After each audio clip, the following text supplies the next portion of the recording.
Hello, everybody. What's going on? I'm sorry.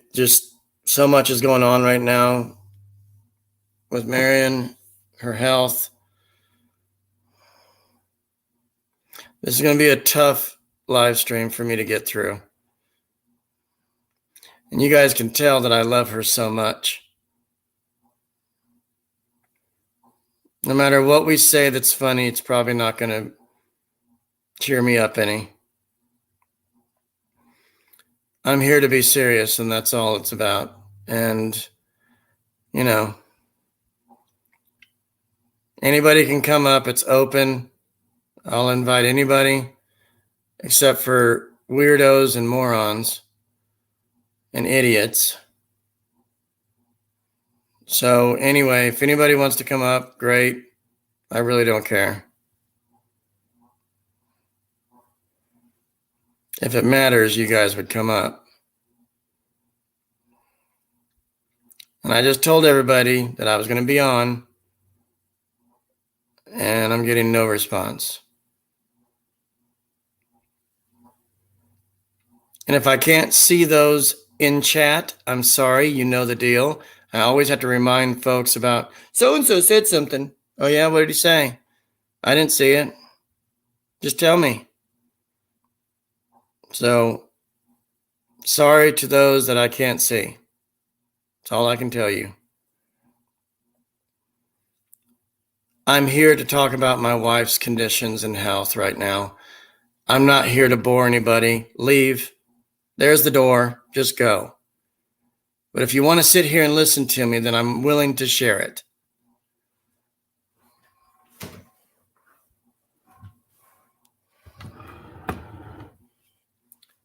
You all know that I love my wife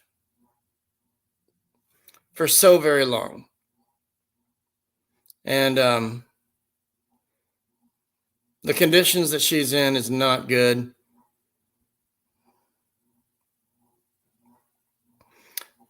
There's no communication, lack thereof for answering. She sleeps all the time. The seizure meds is just making her so drowsy. She can't even hold a spoon or a fork or anything. She's that gone. They tried physical therapy today where she's at. No effort. I mean, who tries to do exercise while sleeping? That's all she wanted to do.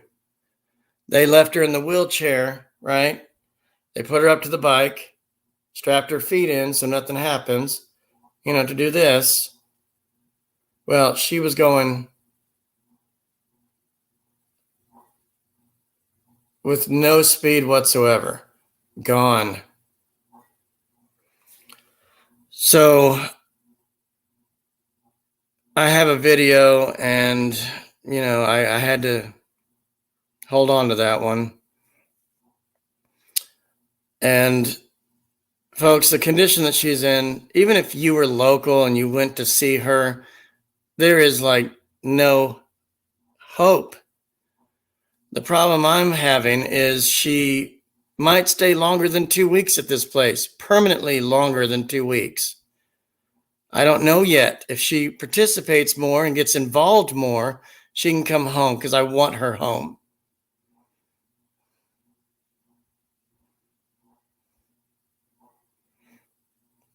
I've been angry. I've been lost. I've been secluded, depressed.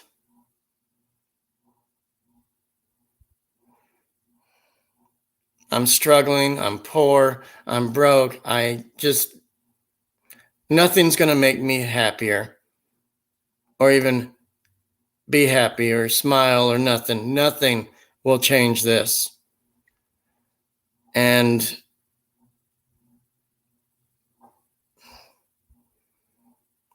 I'm trying to find work on top of all of this just to clear my head. I just want to leave and go, but I can't. I have to be here for my wife, which is fine. I go visit her every day, even the 2 weeks she was in the hospital. Folks, This past Saturday, we were together talking, hanging out, whatever words that I can understand and listen to her, you know. And all of a sudden, I was on the phone with my mother and got done with her, and then Marian all of a sudden was listening, sitting there, kind of focusing a little bit, maybe hit or miss, and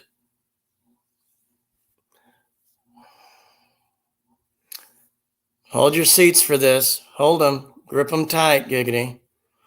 As soon as I was done with my mother, she's like, "Apparently, you don't love me anymore." Kind of like that. You don't love me, and you think you're gonna lose me? I never, ever, ever thought she would ever say that. I know it's the medications. I know what she's going through. I know what is happening. I'm not blaming her words. It's the way she said it with the anger look. She hasn't been happy since May 3rd when I got her by EMS and had her sent to the hospital. I said, you know what, Marian, I could take you, but if I take you, then you get seen less, not quick. You are gone. You need the help. You need the assistance. You need to go. Of course, she said, why? Because you're not focusing. You're not here. There's like nothing going on. You're doing weird antics in my home. I mean, I don't mean it like divorce and hate. I just said, you need to go get the help. Don't blame me. This is you. All of a sudden, you were fine that week. And then 2 days into the end of the week, that Friday, May 3rd, I saw a huge change. She would turn on our water faucet, leave it running, sit back down. Who does that? She wasn't getting water. She just sat back down. I said, what are you doing? I had to get up and go turn it off. Then she started opening stuff she never opens. Like, that's why I don't allow her to use the stove when she wants to make something. She doesn't make anything. I cook, I clean, I bathe her, I get stuff done, I work. I try to do whatever I can to make an honest living, to help my wife. She's got money too, but I'm talking about I don't want her doing anything when I'm gone. But her mind changed that first week of May. And I was like, is it me? Give me an answer. Stop just not talking. What happened? That's what I said to her. And then I said, I called 911. We hugged. I saw her leave. And told her I would be up there later. So I show up. 3 days in, while she was at the hospital, she's like, I see why I have to be here. And they had her all up in EEG stuff and MRI things, physical therapy this, and over here doing that. And the meals sucked. She barely ate. She lost all appetite. I don't know what to do anymore. I mean, I keep being funny with people saying maybe I need to rent a woman for just one or a few nights. I'm kidding. But what I'm saying is it's almost hopeless now. She's not going to pass away from this. She might get through it, but she's going to be permanently at a home now. It looks like it. I don't know. If she doesn't participate and get involved with what she's supposed to do there and get better, she's going to end up staying there permanently.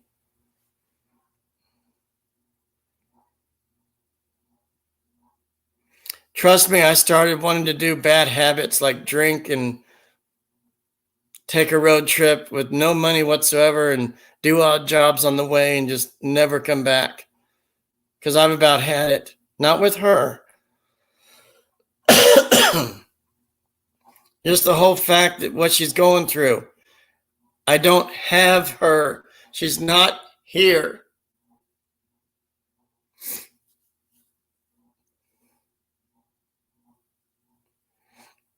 And I've been stressed and I've been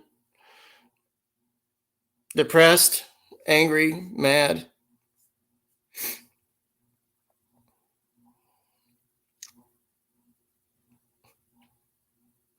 I quit my job because I couldn't do both. I had a good job. I quit it because I was alone at work. My manager went off to a meeting for 3 hours, and that was the perfect time to hang up the keys and clock out and just go. I couldn't do it because I had my wife and my mind at the hospital without support, without me. And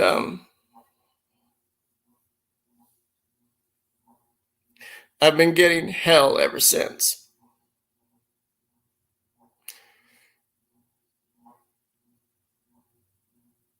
Been with her for 17 years. She's blaming me.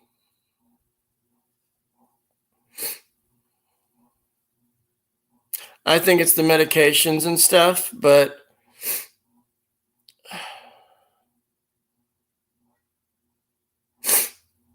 they all know what I'm going through, Roxanne. They do. My mother's an RN. She's with me through all this. She's going to be Marian's guardian.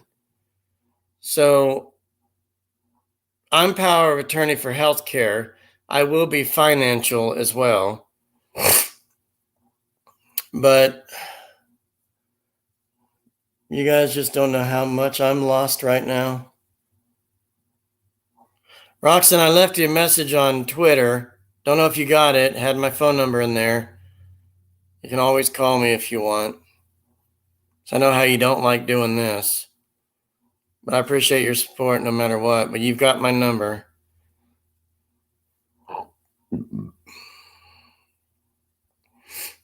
And I don't know. I was thinking about going back to counseling because it's been like a year since my last counselor passed away. And every time there's something like a tragedy or something big that's happening like this, I always want to go and try to find other help outside the family. But nobody wants to take my insurance. I can't pay for it out of pocket. It's devastating right now. Not a sponsor. I'm always there for her. I'm always there with her. We hold hands. We talk.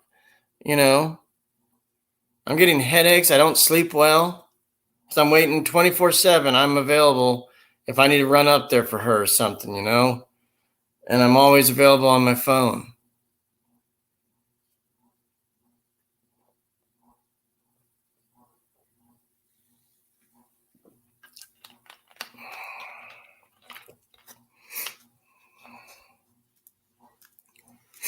Had to get a drink of my sippy sip, my power up.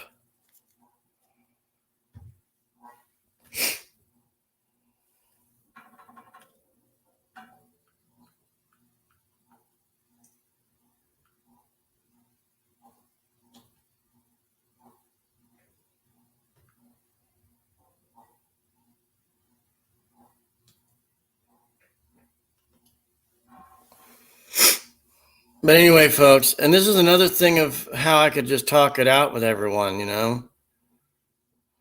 I'm waiting for others to join us too, but it might not happen. Rosie, are you still here? Somebody say something, okay? Come on. I see two people here.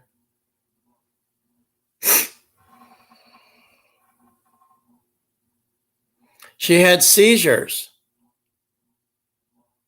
while she was sleeping.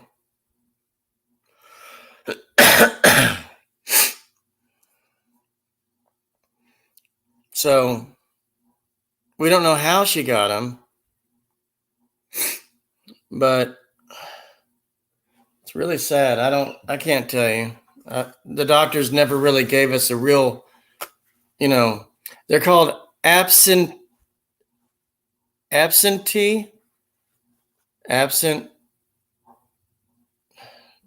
I don't know. No.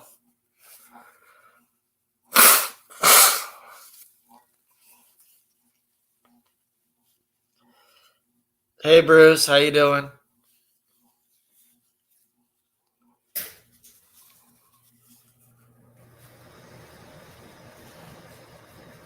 Yeah, well, quick is not the word. She has to have the effort and the know-how and the will to do it. If she doesn't join in, there's no point. She's wasting the facility's time and mine because I think it's a game. Excuse me. But it's not a game. I'm just telling you guys, I'm doing everything I can without money. This is all insurance stuff. And I made sure of that. Okay, so those nurses, the CNAs, all them people at the hospital, they don't know how to take care of a patient. I had to help my own wife out again. And I'm not going to go in details of what. Hey, Brett, how can I see you all of a sudden? You got 2 accounts? Keep using this one and I'll make you a moderator. Oh, thank you. Fuck yeah. Right on. Yes, like and share the stream.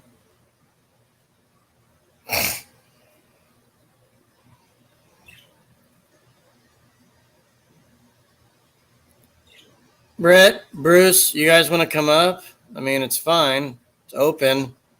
I'm allowed 6 people, and that's it. I'm waiting for Sean Tuber. I'm waiting for Lone Wolf. I'm waiting for Darren. If I can get everybody up here, that'd be great. We'll have a good chat. Yes, it's definitely the medication because they're putting so much in her system that she is always sleepy, always drowsy, can't make any words correct. You know, nothing comes out right. Just today when I left her, she's like, I said, goodbye, I love you, and kisses, all that stuff. And then she's like, why do you think you're going to lose me? And my mother heard that. And I said, Marian, I didn't say that. My mom said the same thing. He didn't say that, Marian.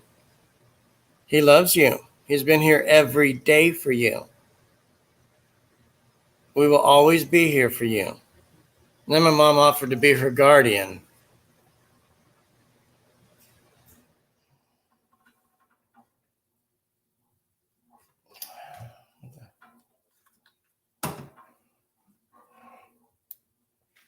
Tea with lemon. Okay. She's not sick, just drugged up a little bit.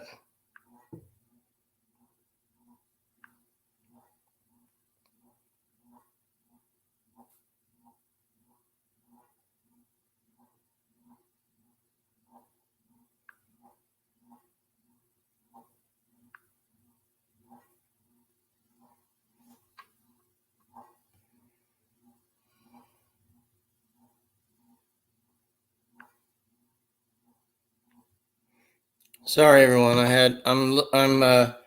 I've had 2 job prospects today alone. 2. Don't know which one I should do. One of them starts at $11 an hour at a fitness center. It's not any of those other popular ones everybody knows. And then the other one is working a carousel, a ride operator at my local mall. You know, help out the kids and the parents and stuff for a few minutes on a ride. And help them up on the horses and the benches. And what, the church? No, I don't want to go back. The guy hated me. He chewed me out twice in a week. That was also the reason why I left. I said, if I ever come back, I'm not working Sundays because you always chew me out on that Monday. And then he did it again following Wednesday because we were making stuff Tuesday. Go figure. I only got paid once a month, and, you know, I'm not going to get that kind of money anymore. So 90 hours in a month, 5 days a week, 4 hours a day. No, I'm not going back. Because I told him, I said, we're going to make some changes. You got to find somebody else to work Sunday so you can chew him out. I told you I'm slower than most, and you're not giving me the time of day. You're always saying, well, go clean up what you left the other day, okay? No.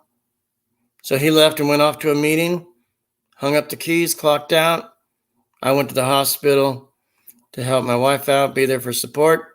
And I told him, he tried to call me 8 times that day.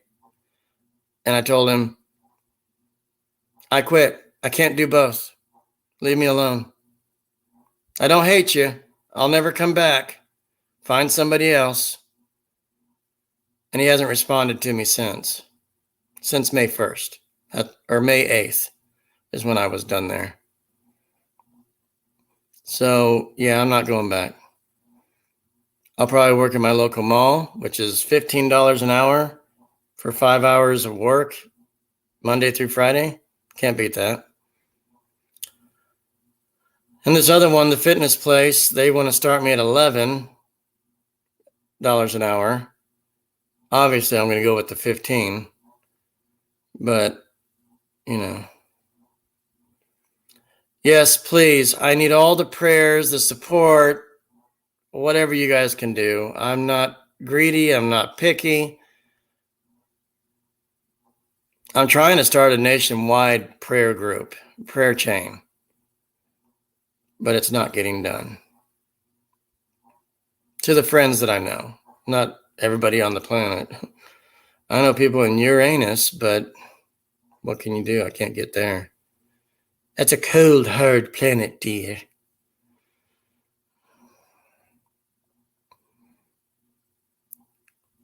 So, anyway,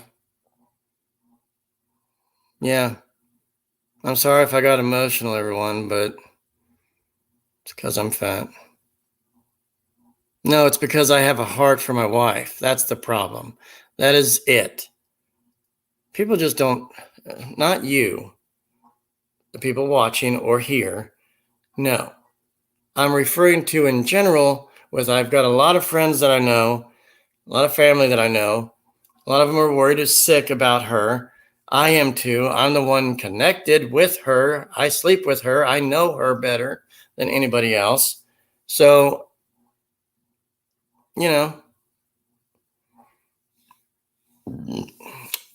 so I don't get it. The medications are really screwing up her mind. Well, she's supposed to be doing this other diet plan and she refused to do it. According to this diet, it can cause seizures. Well, she's been off it for like 10 plus years with me. And it's just sad that all of a sudden this comes up because she doesn't do the other plan. She refuses because she thinks her dad's God and the doctors are God. Whatever they tell her to do with pills, she's going to listen to them. Not everything needs a pill. I'm not saying I'm a doctor. Not everything needs a pill. Does anybody agree with that? Even her stepmother said not everything needs a pill. But Marian's going to do what she wants.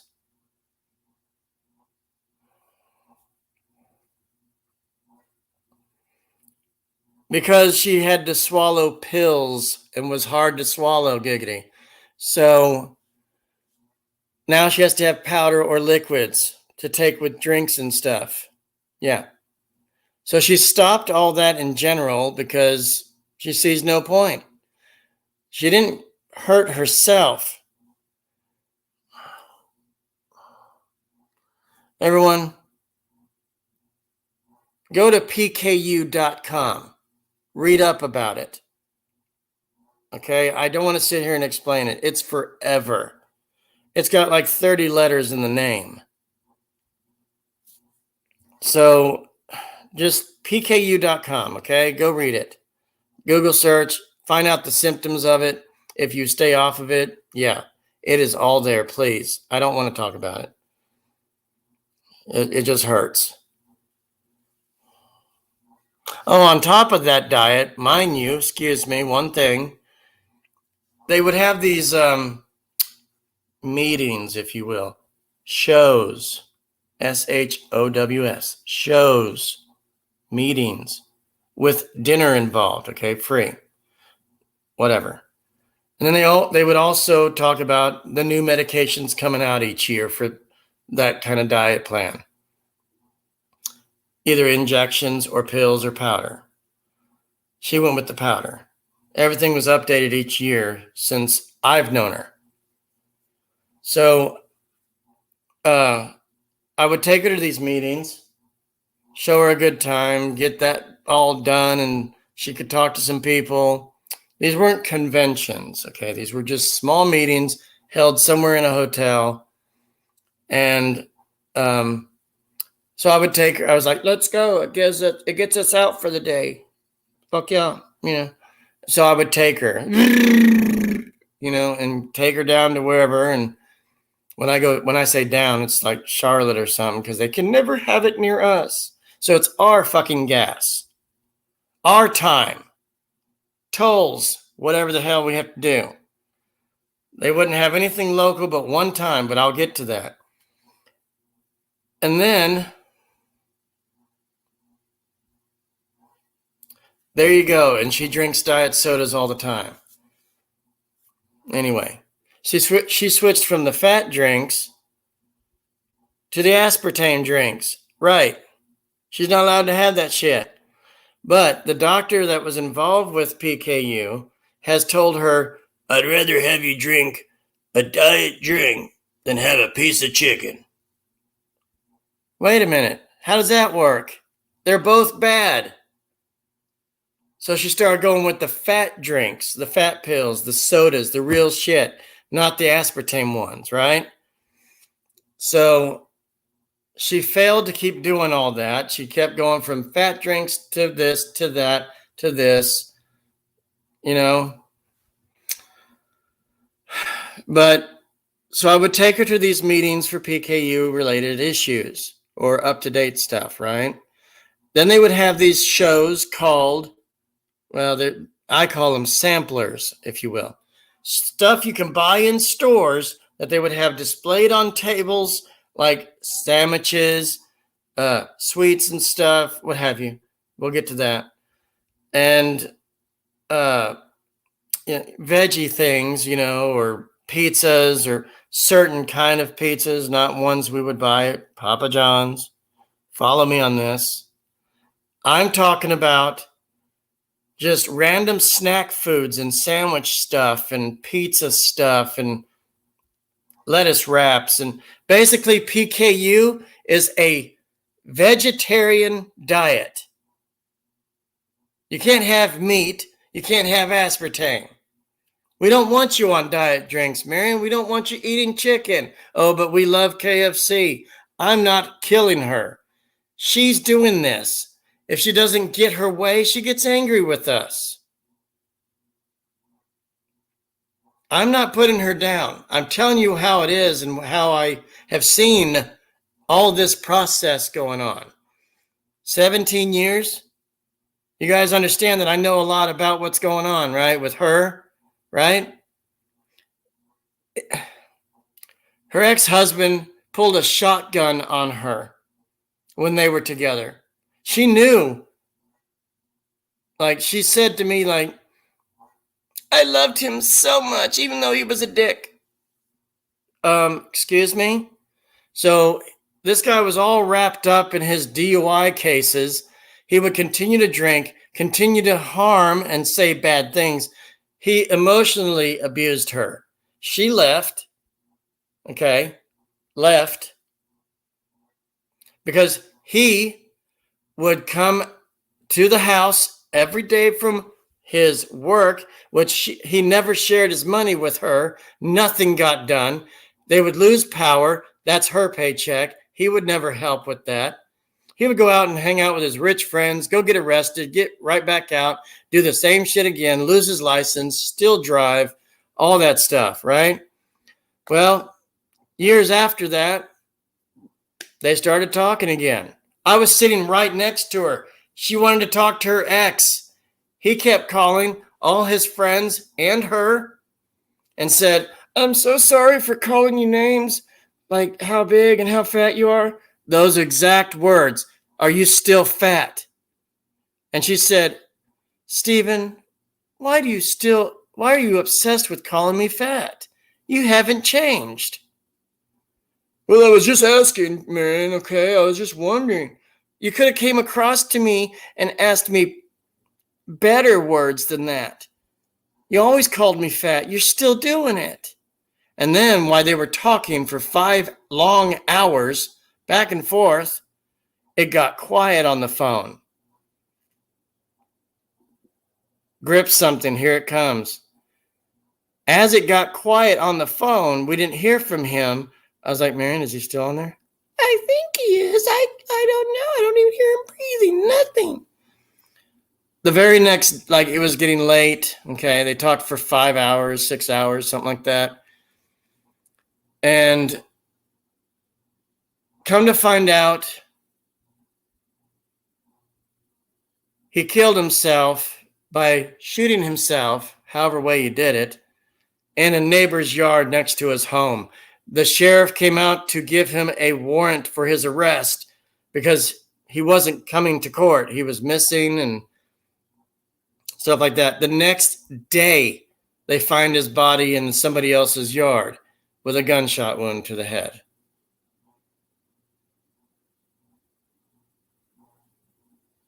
Take that all up in stride. Go ahead. Take a few minutes. Remember what I just said.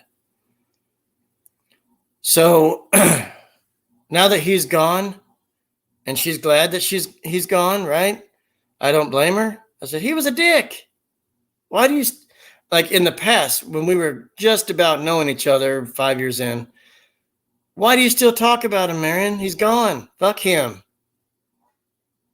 And then when he would come home, he would talk about like, make me dinner. Well, because he would come in being all drunk and terrible to her. Make me dinner. You know, never called her. He called her names, bitch, all that stuff. She did stuff for him, right? He made her do stuff for him. Do I have to go in detail? I would really not want to. So what he wanted her to do, she kept refusing, or she was in bed. They slept separately. They had different rooms. She was able to use staircases then. Of course, she only weighed 200 pounds. But my point is, folks, this guy was terrible. He was a mess. He was angry. He was dumb. He was an idiot. And then she met another guy before me. Yeah, whatever. And he was a smoker, okay? He did weed. I'm not done. So he smelled like fart and ass and hole and everything else. And he hated me. I hated him because he was a fucking nerd. And I don't like the people she was with. Even her father said, the first guy, the one that shot himself, Marian, I know this isn't going to be a good marriage, but you do what you want, okay? Very country. So, yeah, and the father knew that this was not going to be working out well. And sure enough, it wasn't. But she stayed with this first guy, the husband, for 15 years, marriage, until she finally realized, like it didn't connect something, that, oh, daddy, don't worry. I think it's going to be fun. And all these memories and all this, whatever we do and, you know, and stuff, whatever. So she literally went to this military base in Missouri called Lost in the Woods. No, Fort Leonard Wood. They call it Lost in the Woods. Go ahead and laugh. Take a few minutes to do it for yourselves. So, you know, she literally traveled to him. She drove her car to Lost in the Woods to go see him, to go get married out there, something. They weren't married in my state. But anyway, That fucker pulled out a shotgun on her, but never pulled the trigger, but he was upset and emotionally abused her. I wouldn't have had a wife if that had happened. I've got so much big feelings for her. I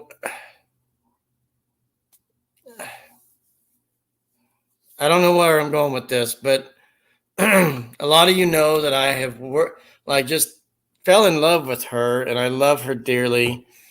She makes me moist. Go ahead and laugh. But if it wasn't for her, I'd be in deep shit, deep trouble. I'd be doing bad things all the time, getting arrested, thrown in jail, whatever it is, have books thrown at me because I snore, and I'm a huge bitch. So what I'm trying to say is she has taught me right and wrong. She has gotten me out of trouble, and I've been out of trouble for almost 20 years. 4 more years, folks. Okay. 16 right now. 4 more years, 20. Right on. So I've kept myself pretty clean out of all that. And if it wasn't for her, like I said, my life would be miserable. She wouldn't love me. She wouldn't like me. She wouldn't want to have any friendships with me because she doesn't like men that are always in trouble but she'll hang with somebody that smokes weed. I don't drink. I don't smoke weed. I don't do drugs.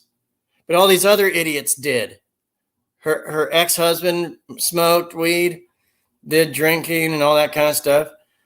I mean, I just told my folks the other day, like just being funny per se, but I was like, Mom, maybe I should start doing bad habits again and start drinking because I've got whiskey in my cabinet here. Yes, I'm putting emphasis on the H of whiskey. Right, Bruce? Oh boy. But anyway, it's just been a tough road these last 2 weeks, going on 3 this week. I just hope she participates. I want her to do better. I've got surprises. I want to do things. For example, if we do anything, if she stays in the hotel while we're gone, great, I'm still with her. We'll have a wheelchair with us. So she will participate and go with me places, wink, wink. Some of you know what I'm talking about. Yes. I even told her, I said, get better because I want to take you out of state. I want to take you somewhere. Not really to a beach of sorts, but just go. I found cheap flights, wink, wink. A lot of you know where I'm going with this because we love that city and state. My point is, I want her to be better. I don't want her to be permanently in this facility. I don't trust it. They don't fucking do anything in there. The CNAs suck. Sorry for the language, everyone, but you don't know how much I'm just torn up through all this. And obviously, it looks like I'm not ever going to be happy.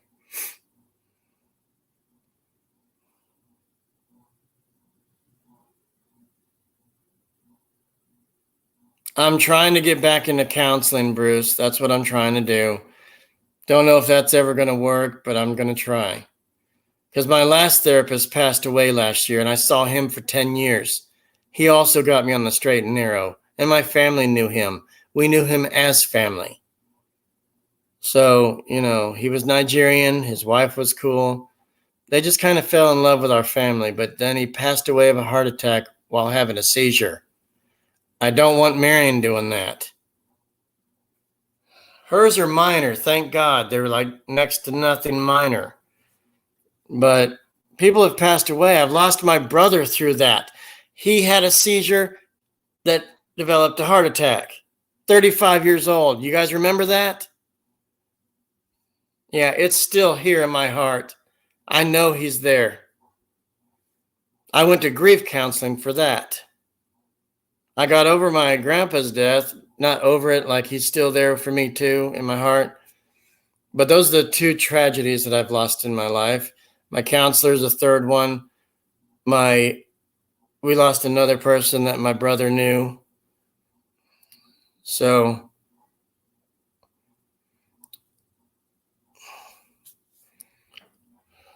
I don't want this to happen to Marian. I don't.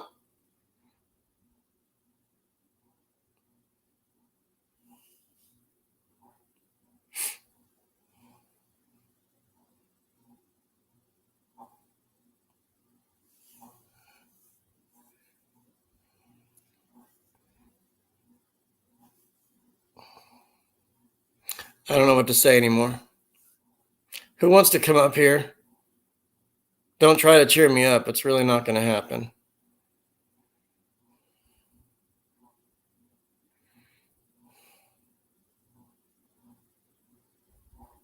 Apparently, my other friends didn't want to join us either.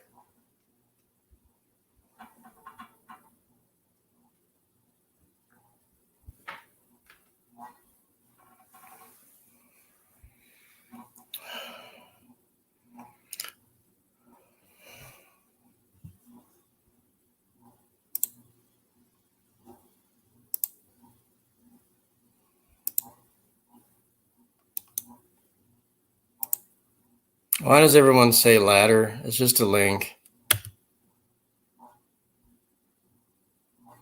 There you go. Whoever wants to come up.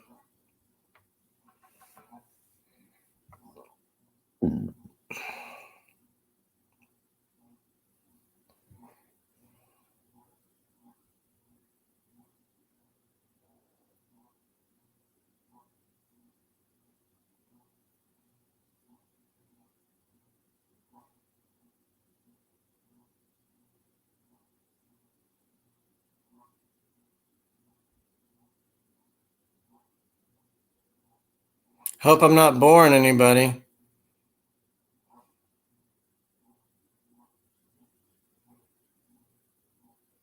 Yeah, I don't understand ladder. I know coming up. I know what that means, but just say link. We don't have anybody from the Philippines in here, so. Drop letter. I will come up. Drop letter. Okay, what the hell? What does that mean? You know, link.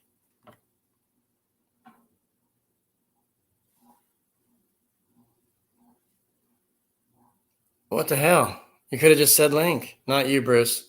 The foreigners. They always say ladder.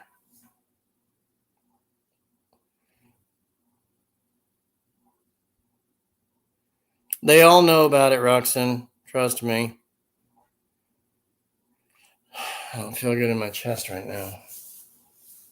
I'm stressing. Hi, gentlemen. How you doing? Everybody connect with gentlemen if you haven't.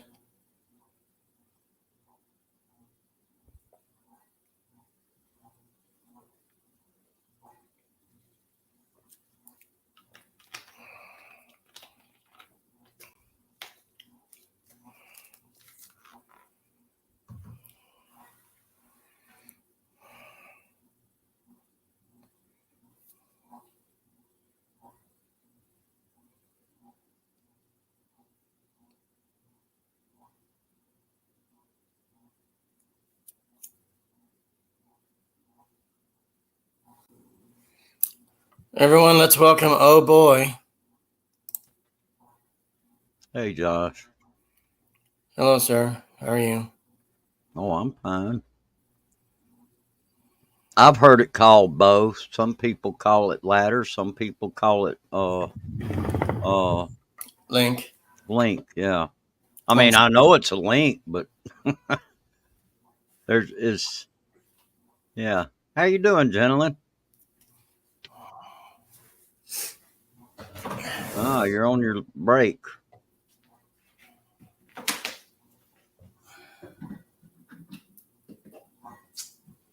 How you doing, Rotson? Is that it? Roxon. Roxanne. Yeah, okay. I wasn't sure how to pronounce that, so He's anyway. a fan of the group Roxanne. Or Roxette, excuse me. Oh, cool. Okay, cool. All right, that's good. The lead singer passed away a few years back, and he's Okay. just been a huge fan of that band. Yeah. I used to like their stuff too.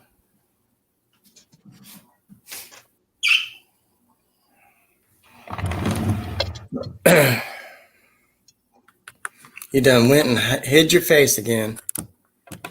Well, I'm still sitting here eating. What'd you make? Just some hamburger helper. You know what I call that stuff, even though it's really good? I bet you had lasagna, didn't you? No, this is beef pasta. Okay. You know what I call that stuff, though? What? And don't get grossed out, but it's hilarious. I've always called it for years. I said hamburger roadkill. Oh, It's a pretty easy dish to make as long as you got the right stuff. yeah.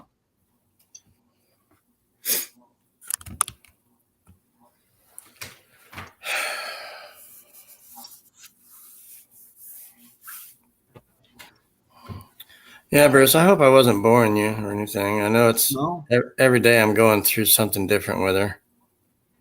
you're going through a lot of stress and a lot of frustration along with that. And I can certainly understand what you're going through right now is not an easy thing to go through for anybody.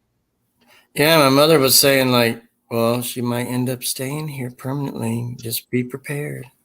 If she doesn't participate or get better, she's not coming home. So I've got to deal with that too, and it's pretty hurtful. Not what she said, it's just the whole thing. So Okay.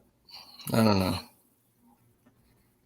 My concern is, what if she has seizures even after she's been put there permanently? And I don't want her there, though. I hate that place. Well,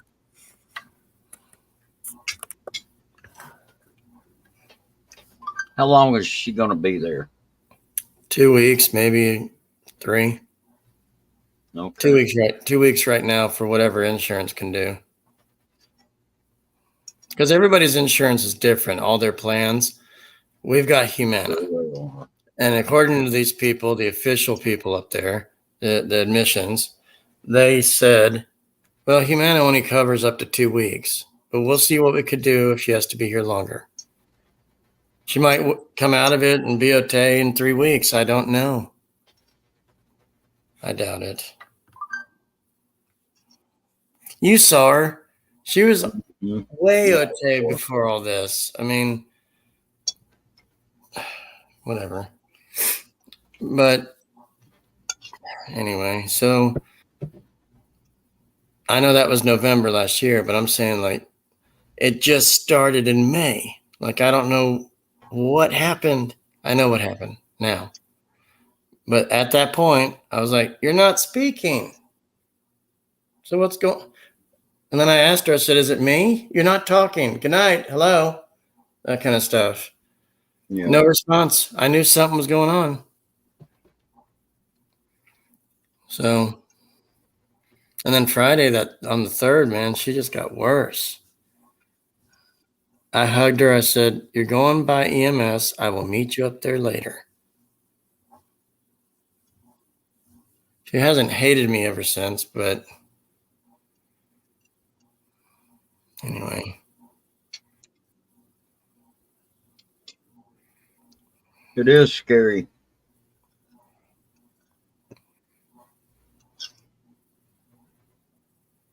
Oh.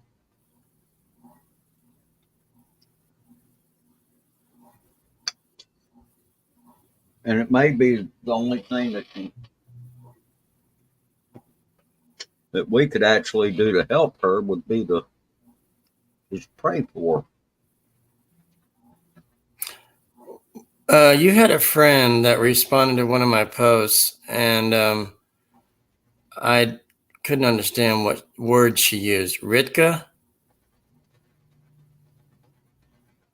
I don't remember the name, but she wanted to send Ritka, Reitka. Oh, she's from Portugal. I don't really quite understand what that was.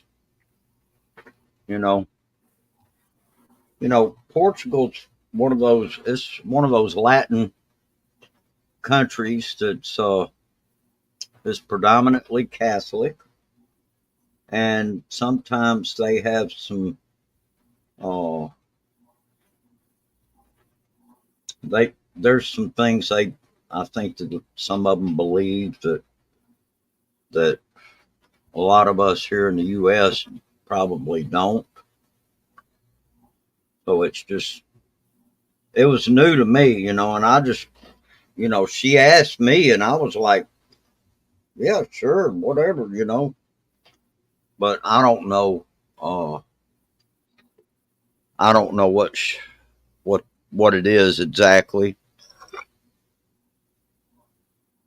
I mean, it sounded like it might be some type of prayers, but Because I'm not asking anybody financially for anything. I well, I didn't know. understand what that And meant. she's not she don't have anything that she can give you financially. Yeah, I didn't know what it meant. Yeah, it's some kind of spiritual something is what I'm kind of guessing. And so and but now what kind of spirit I don't know. There's some spirits that are good, some that are not. And I think that's one reason why in the Bible it says to try the spirits so that you can discern whether or not they're good or bad.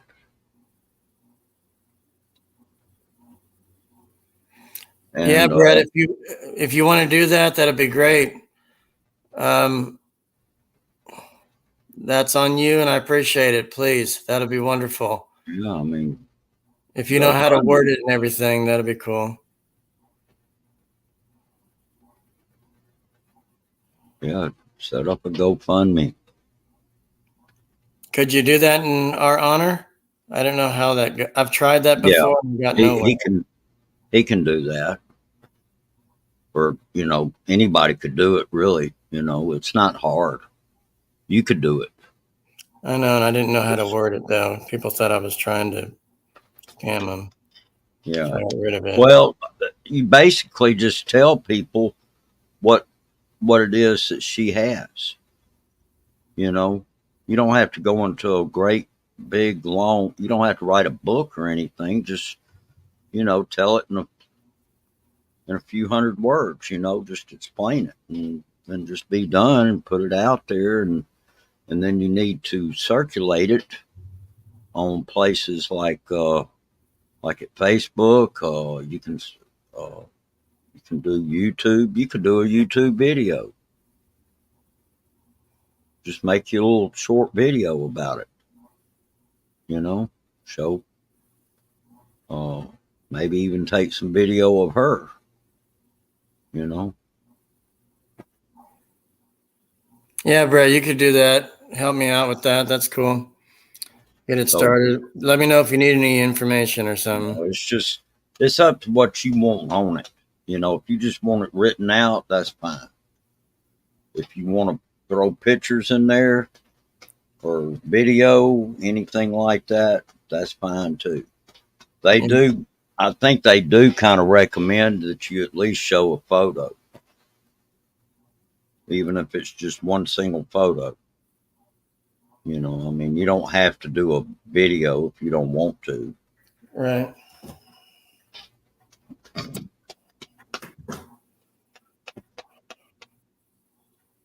So you probably understand what it is she's got better than anybody else because you've been up there with these people and, with her and with, the people at the hospital, the doctors and all that. So you you probably have a better understanding of what exactly it is. Now don't just jump up. I wouldn't just jump up and go uh post it. Think it through carefully. You know, Yeah. I mean, let's see. When did she go in there? Wasn't it like last week when she went to the from the hospital to this place she's at now? Friday. It was Friday. Okay, so you've got time. You ain't got a lot of time, but you got some time. And so you could take a little time and just kind of like just like what they used to teach in school. You do a rough draft of it. Brett, And check your messenger. I'm listening. yeah.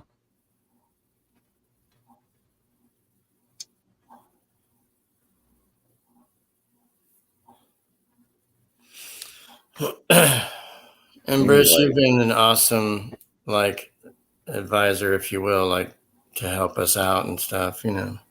well, You've been there. It's I I've been through some things of my own.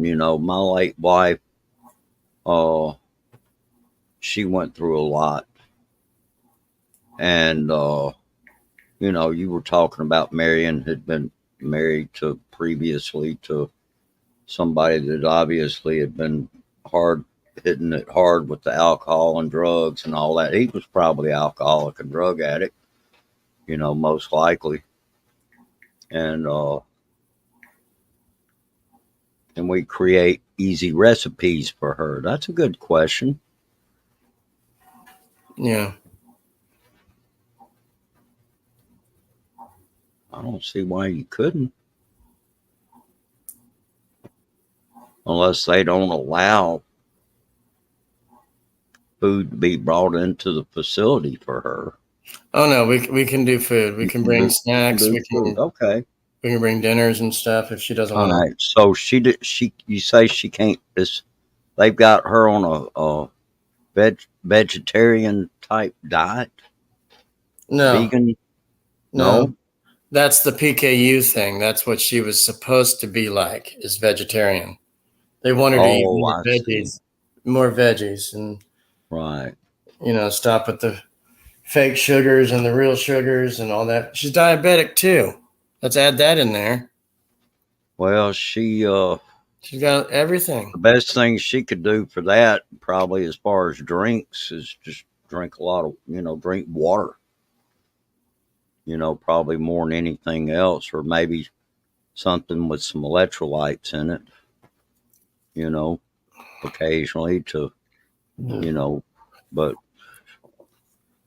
water will probably do more to flush out anything as far as sugars go, uh, than Right. anything else. Uh, yeah, Well, so she's got multiple problems, yeah. and I know that's very stressful. My late wife had multiple problems. She had several different things wrong with her, and anyway, I mean, it didn't start out that way. I mean, shoot, we were in our early 20s when we got married.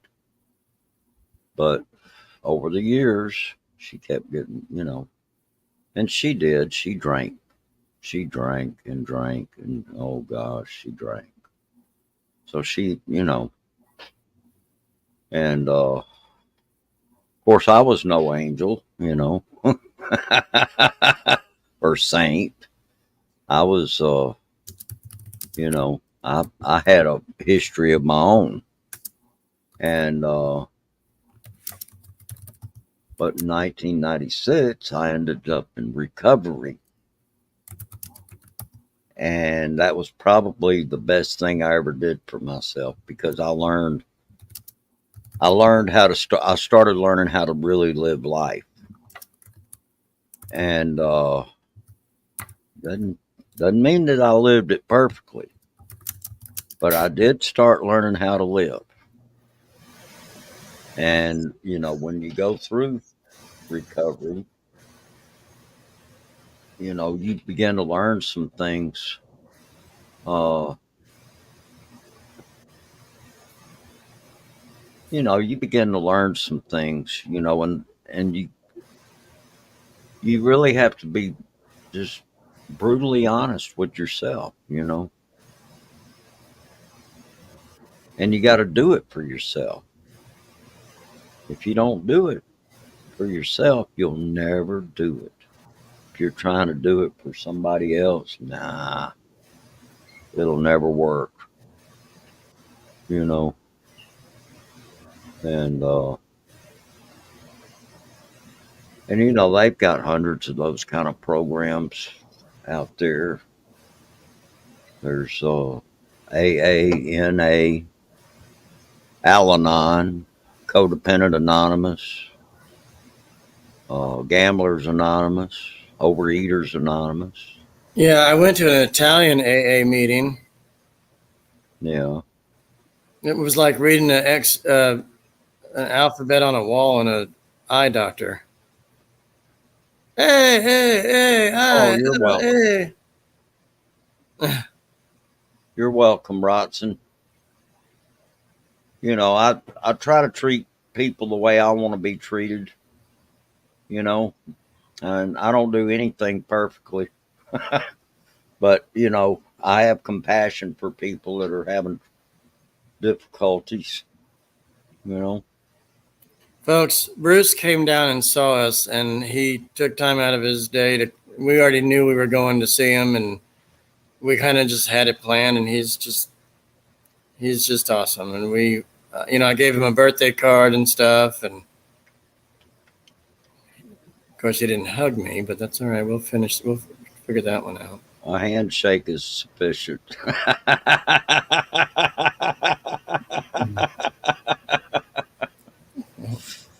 Don't get me started. I'll plug up this V8 I've got over here, and we'll get some laughs going here, and at least cheer you up a little bit because you need cheering up a little bit. I think, Josh, this thing has got you just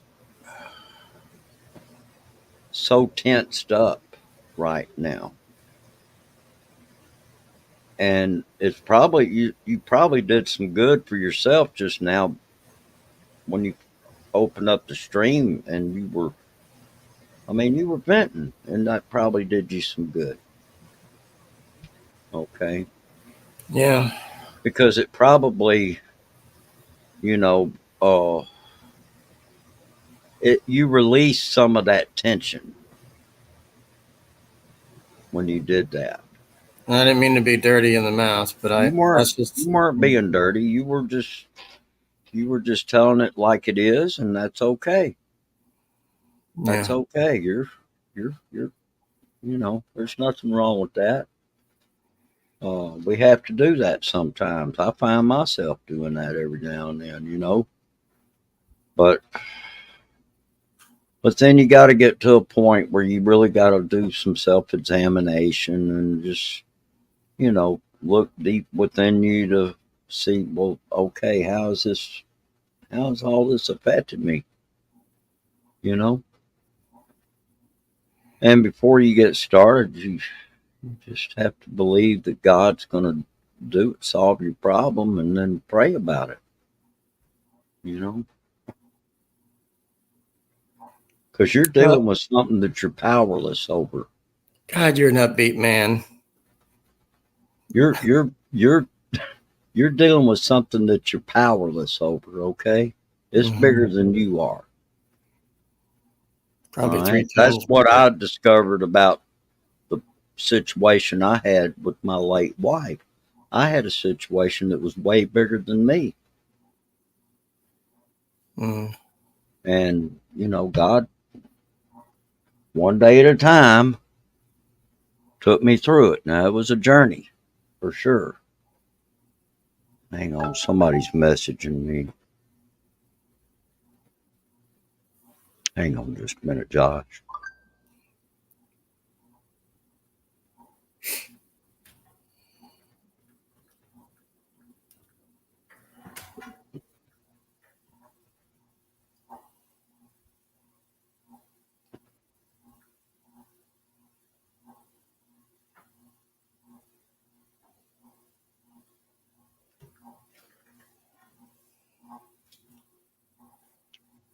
All right. Anyway,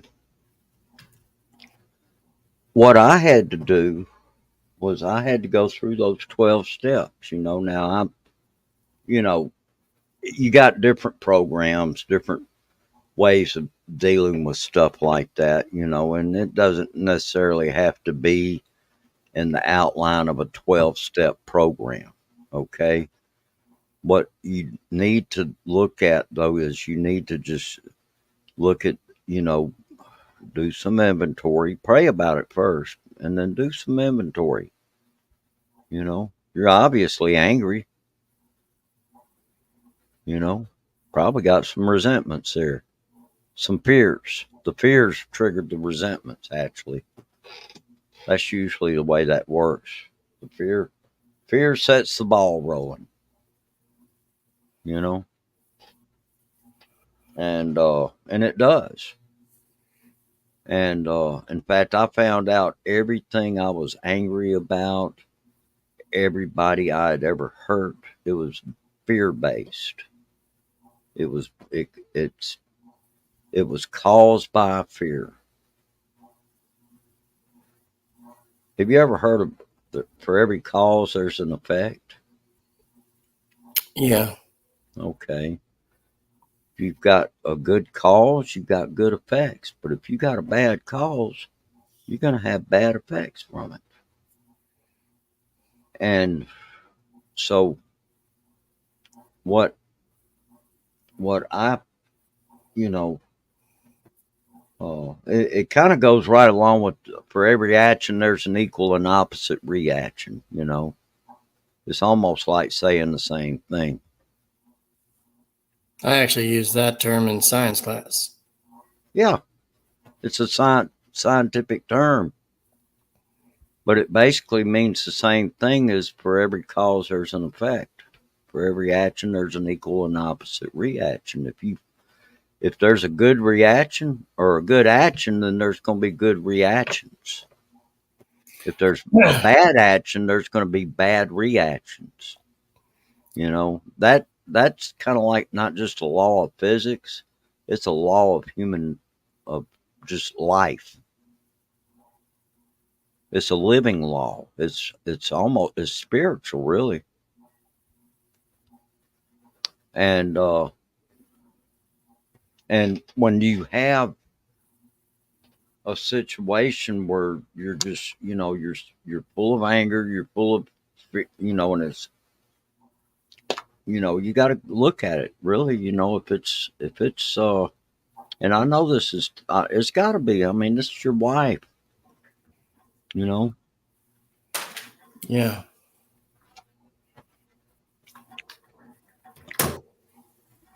Are you licking those lips after dinner? I just put a breast mint in my mouth. Oh, I see. Oh boy. So anyway, I had to go through and do a lot of inventory, and I had a sponsor, and he read this inventory, and he started laughing, and he said, "Bruce, you're sick."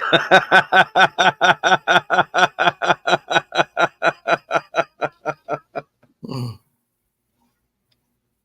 And I have to admit that, yeah, even after I went back and looked at all this stuff, I started laughing at myself. And that was even before I got with him, you know.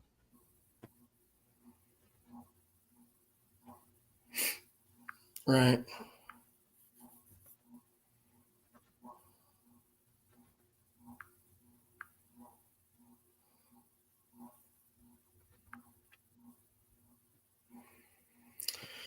So take some time and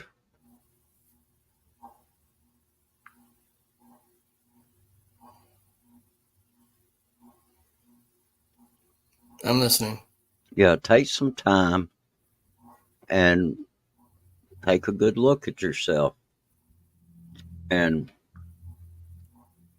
see in the meantime it's not just about looking at yourself, but you're going to be looking at are there any solutions here?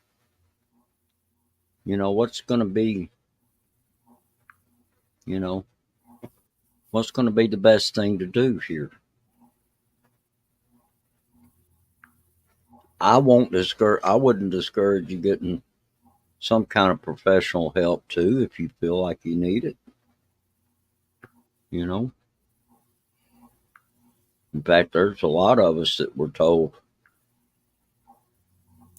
after we did this inventory that, yeah, you need to get some help with those bills, all these bills, all this money yeah, all this money you owe, or all this, these people that you offended or whatever. I mean, it was, you know, yeah, what awaits you in the future? Hi, Darren. So, Brad, I sent you some photos on your messenger if you want to, whenever you want to get that started. So, I thought that was a nice thing to try to do. Anyway, yeah, but we'll certainly be praying for her. But let me just say this: we will be praying for you too. Right. Some people need to be praying for you just as much as they need to be praying for her. Yeah. She may be suffering on the physical end, but this is causing you to suffer mentally and emotionally. Yeah. And when you have problems like this, I mean, it affects other people, and usually it's going to be the spouse is going to be the first one that's affected by it. If there's children in the family, then the children are affected. If there's, other family members, parents, grandparents, in-laws, whatever, I mean, aunts, uncles, it can trickle out, and it just depends on how far out this is, this goes, as to how much it would affect others, you know. Everybody's got a different situation with that, but you get my drift. It's it's not, uh, you know, it's not just going to affect the person that's got the problem. It affects other people. It's that way with any situation where there's somebody that's really got something bad wrong. They say for an alcoholic, just for example now, okay, Brett, take care. Have a good evening at work. But they say for it, like just for alcoholics, for example, and drug addicts too. I guess you could put them in the same category, really, because a lot of times they are dually addicted. They're addicted to alcohol and they're addicted to other drugs. But hey, Darren, how are you doing? I'm doing fine. Thank you, Bruce. How are you? Doing fine. Good. You're But right. We should pray for Josh and his wife. You're correct. yes, absolutely. I mean, because you're being affected by this. He's being affected, and this is a family situation. It's not just her being having been in the hospital and then going to this rehab place. It's a it's a family situation. And when I see somebody like what I saw when I first got here, Man, I was like, my gosh, man, there's going to be fire and brimstone coming out of the panel here. Don't want that. Yeah, I'm just joking, Josh. Okay, don't take me serious. But it was obvious though that you were stressed, frustrated, and you needed to vent, and that was probably the best thing you could do at the time. But now you've you let off some steam, and now it's time to get down to business. So, what am I going to do here? Hmm. And before you get started, pray about it, and then do what I said, man. Take some inventory. Take a look at yourself. Look at the situation, and if you need help looking at it, find somebody to help you that can help you. Darren says, I'm up here. I can't.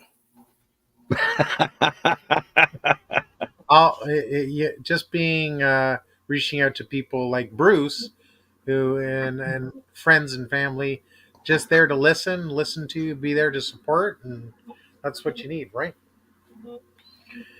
How's Marian doing, by the way? Because Josh's seen Marian every day, so that's good. I said, I love you and I'll see you tomorrow kind of thing tonight when I told her. And she's like, who said you were losing me?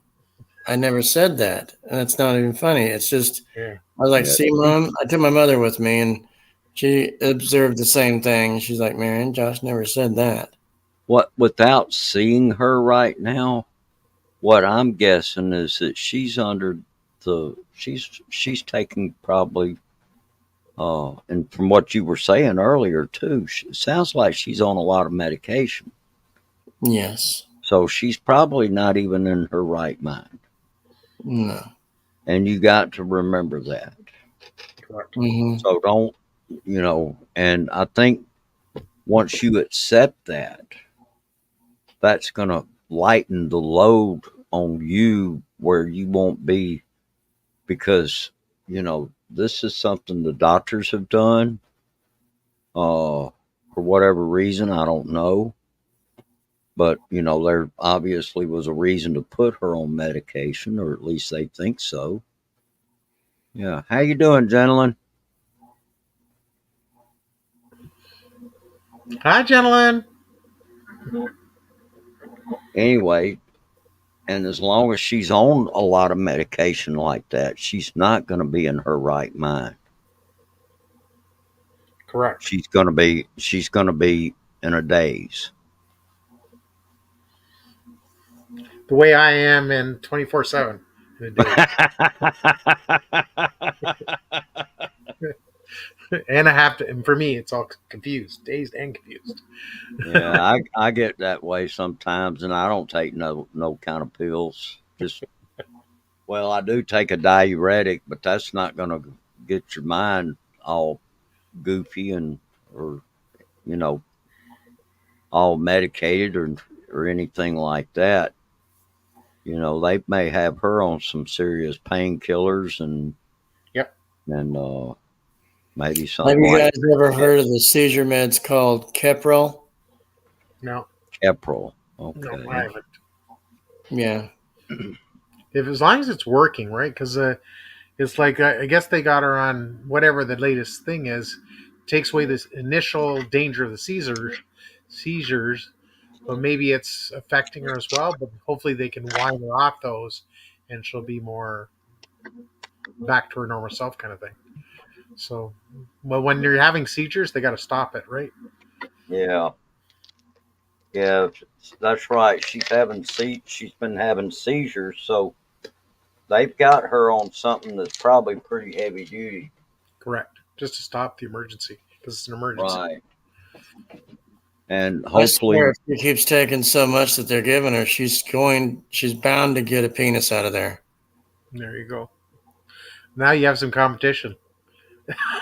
I told her we'll play swords, and she didn't like that.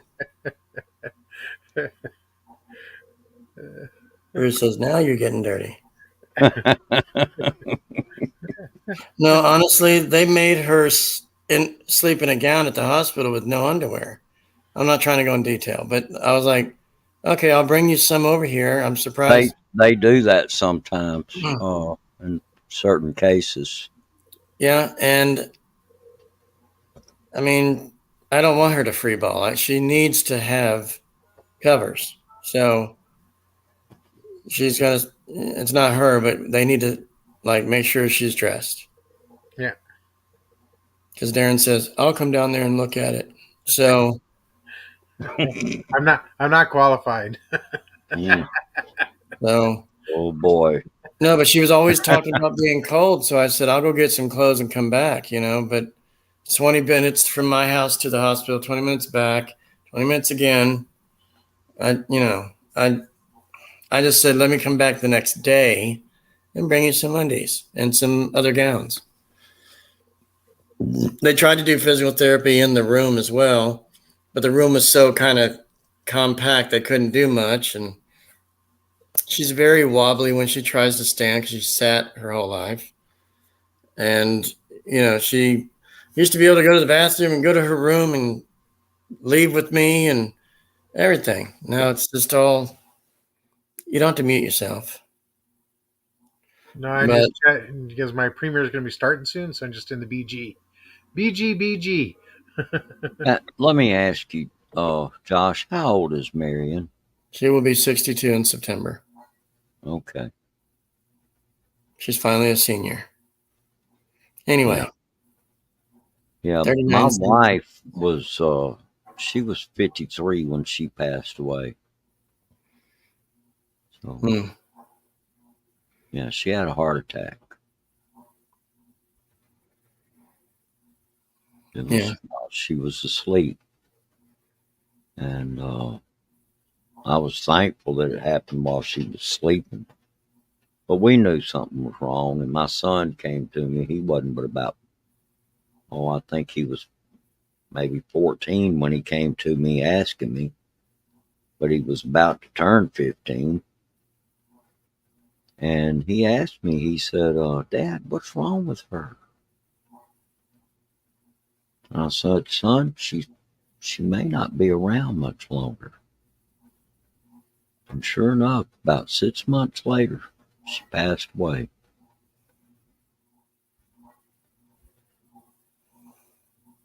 I was at Walmart working on New Year's Eve night. It was New Year's Eve 2013. And I got home, it was a little bit after midnight, so it was actually 2014, January 1st, 2014, when I discovered her in bed and she was not breathing.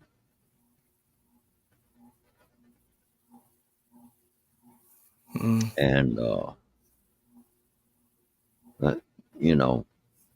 I don't mean to, frighten you by telling you that, but, anything can happen, to people, especially after they've, gotten maybe to a certain age. And if they've had ongoing health issues, sometimes those things do progress. Sometimes it might be like the little silent thing that had been sitting there dormant for a long time, and then one day it wakes up, and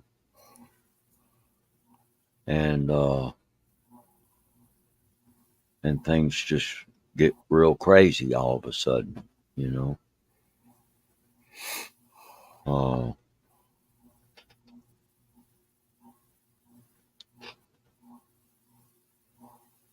so just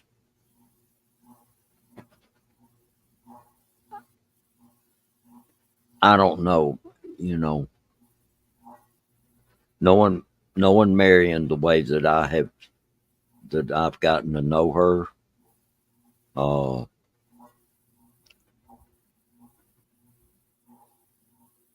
I would say just I would say just be prepared for anything that might happen at this point. It's kind of like expect the worst, hope for the best. And then just, and pray and do what you got to do to take care of yourself.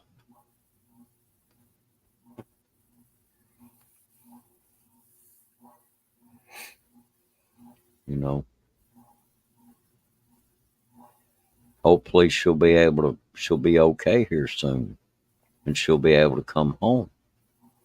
But Josh, she may not ever be the same.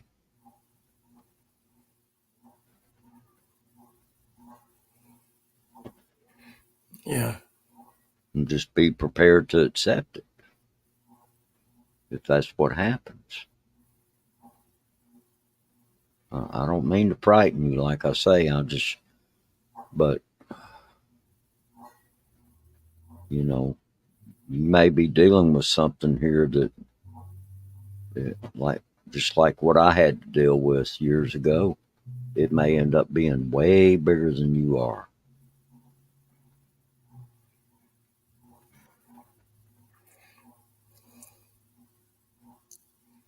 And just, I'm going to keep you and Marian in my prayers. Appreciate it. Mm-hmm. You're welcome. Because I know you're hurting right now.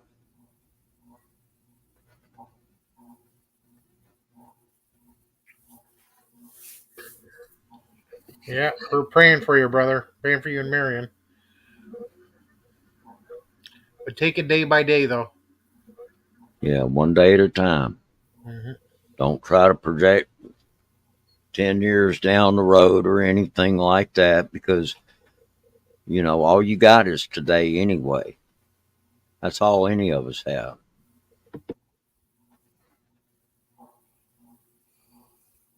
That's all any of us has is today.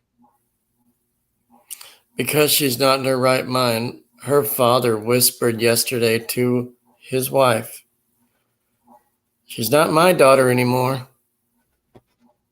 And then the wife got onto him for saying that in front of me. Yeah. See, I'm going to say this too, and I thought this as you were talking earlier.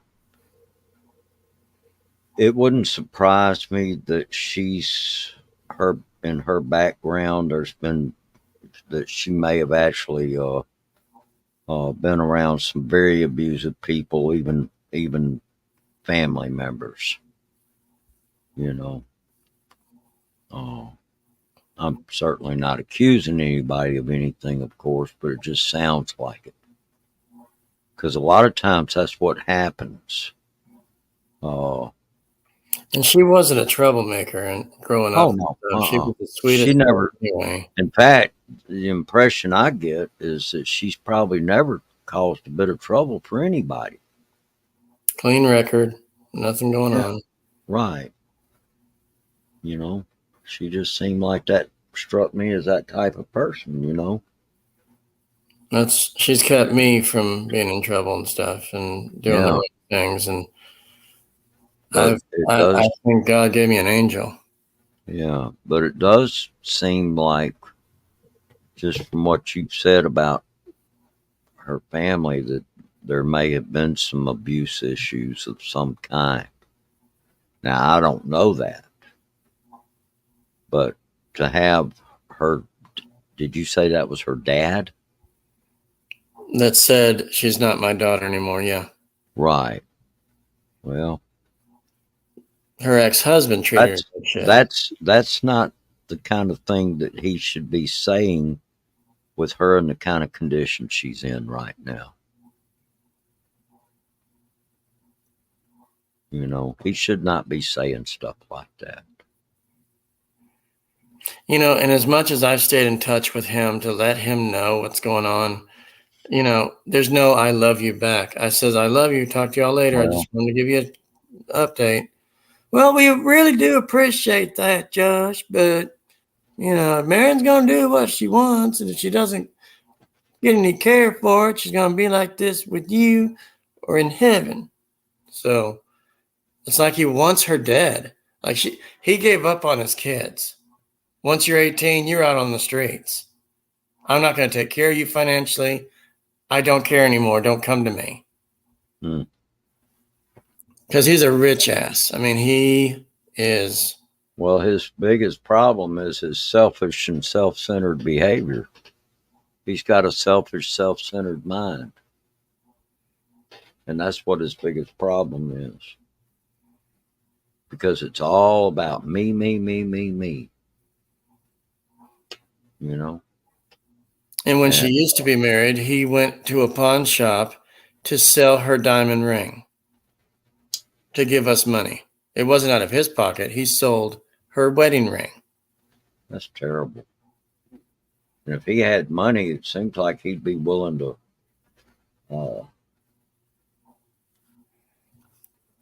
sacrifice a little bit of his money to, to help y'all. Hey, Lone Wolf, how you doing? Baby. Lone Wolf's in the house. Make a love. Oh boy.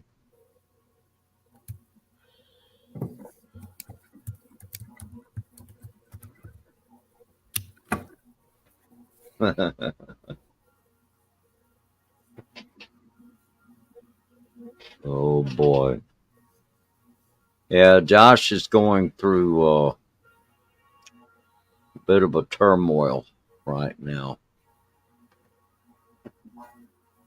So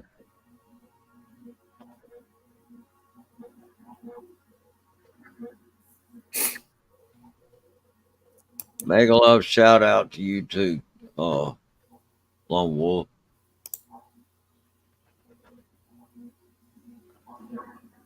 Nice to see you, Lone.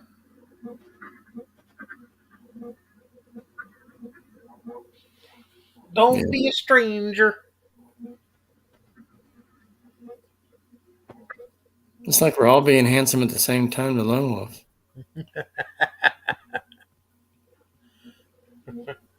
Oh no, not me.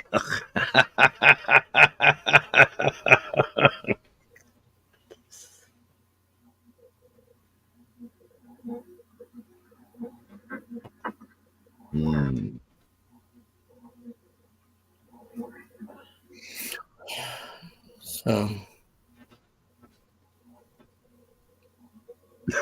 look at you. What?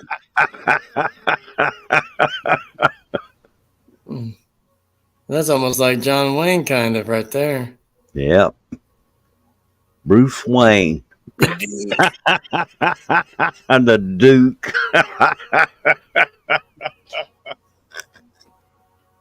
Well, partner.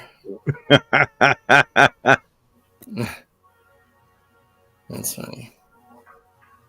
Of course, we can't forget this guy here.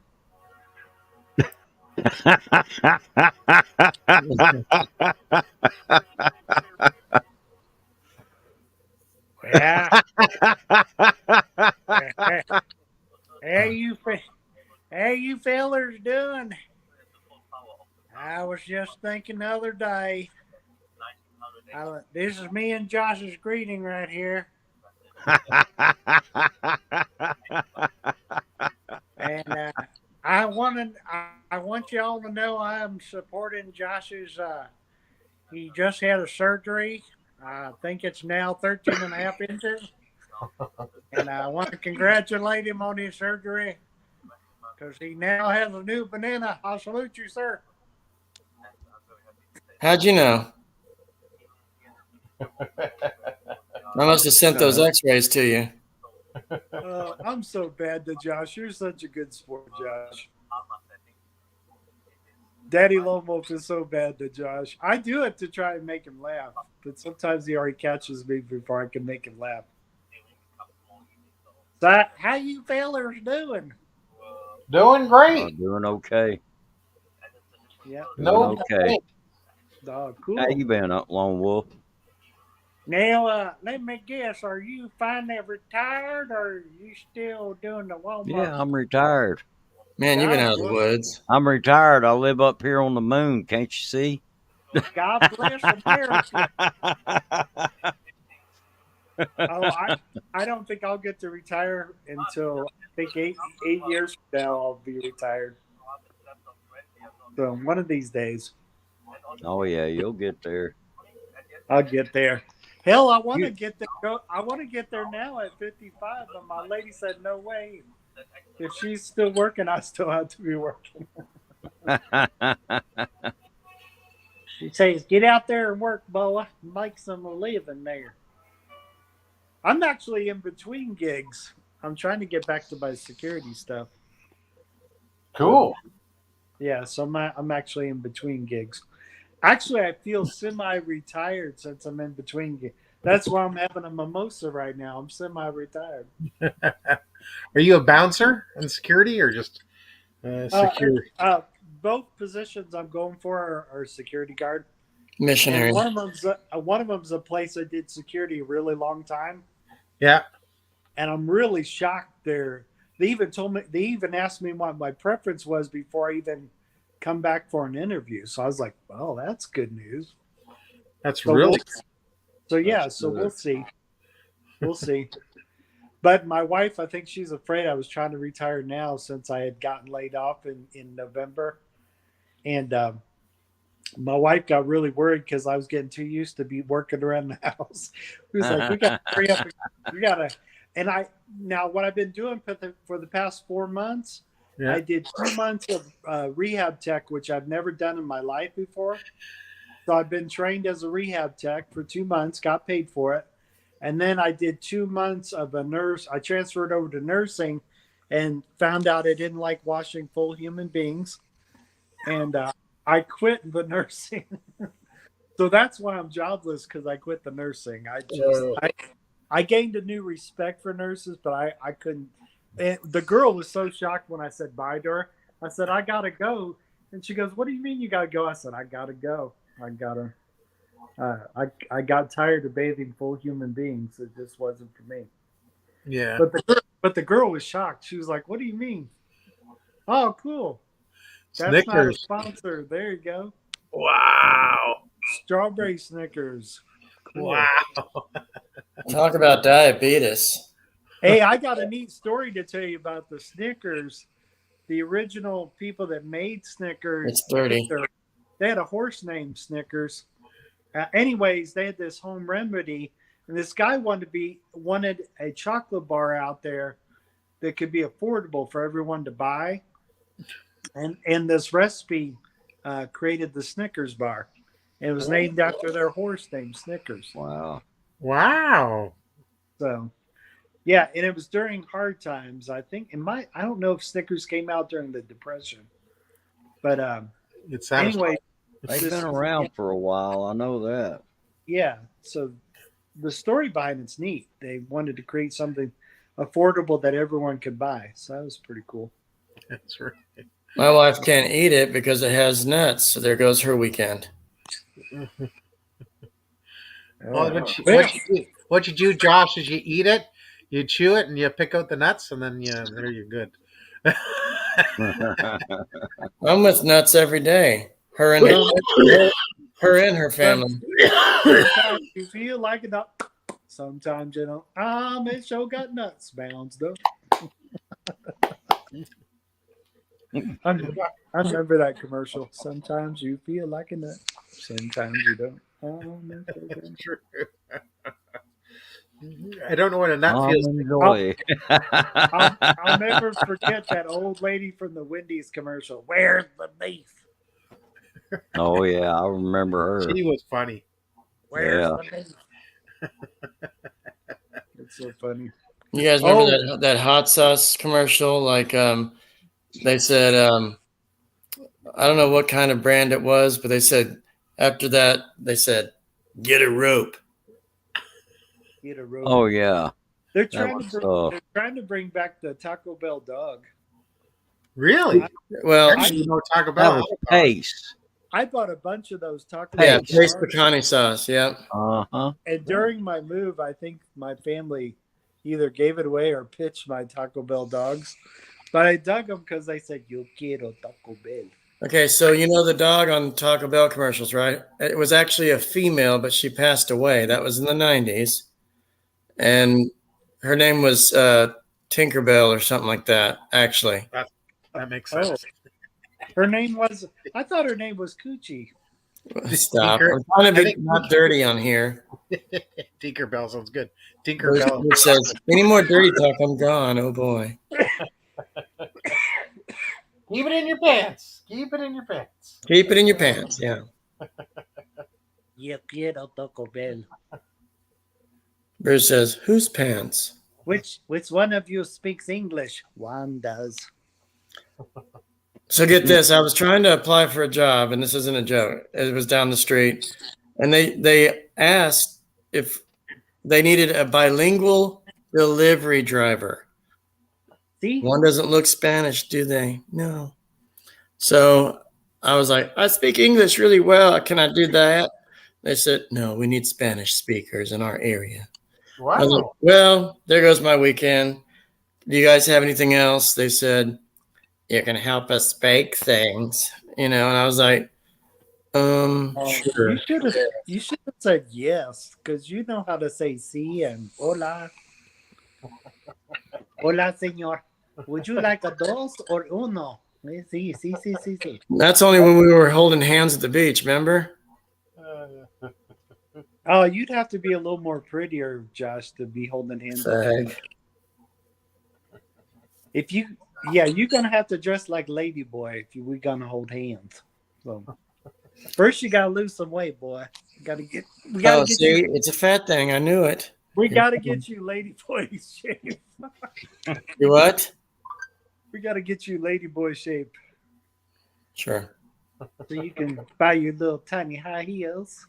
Remember the British Speedo you bought me? Get your makeup just right. Oh boy. Bruce says, okay, time for another dinner. Oh my, Bruce Jenner. That dude was the most handsome dude in the world, and no one would tell him he makes an ugly chick. I just don't understand it. And there's this one guy who's a white rapper that showed that the Chinese and the Filipinos are beating us out as far as ladyboys at least look like women compared to the ladyboys here in the States. So he goes, damn it, China and the Philippines are beating us out.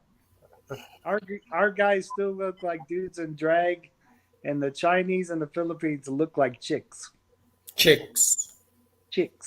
Everybody Welcome Lynn Journey. Hey, Lynn, how you doing? Welcome, Lynn Journey. How's it going? Darren. Hello. Yes. I'll be right back. He must make pee-pee. He's going to go to the mail and check out. The tinkler. He's going to see if his mail order bride has arrived in the mail. I'm just joking. I'm just joking. Who knows? He may be going to the front door to pick up these plates. No, he already done 8. I have eaten. I had angel hair pasta and sirloin meatballs and shredded cheese on top, with a little bit of garlic on the top. Don't be jealous, bitch. Don't be jealous. You had me at hello with the pasta. Hello, is it me? Don't start. He's already on here. That's Darren's favorite song. Hello.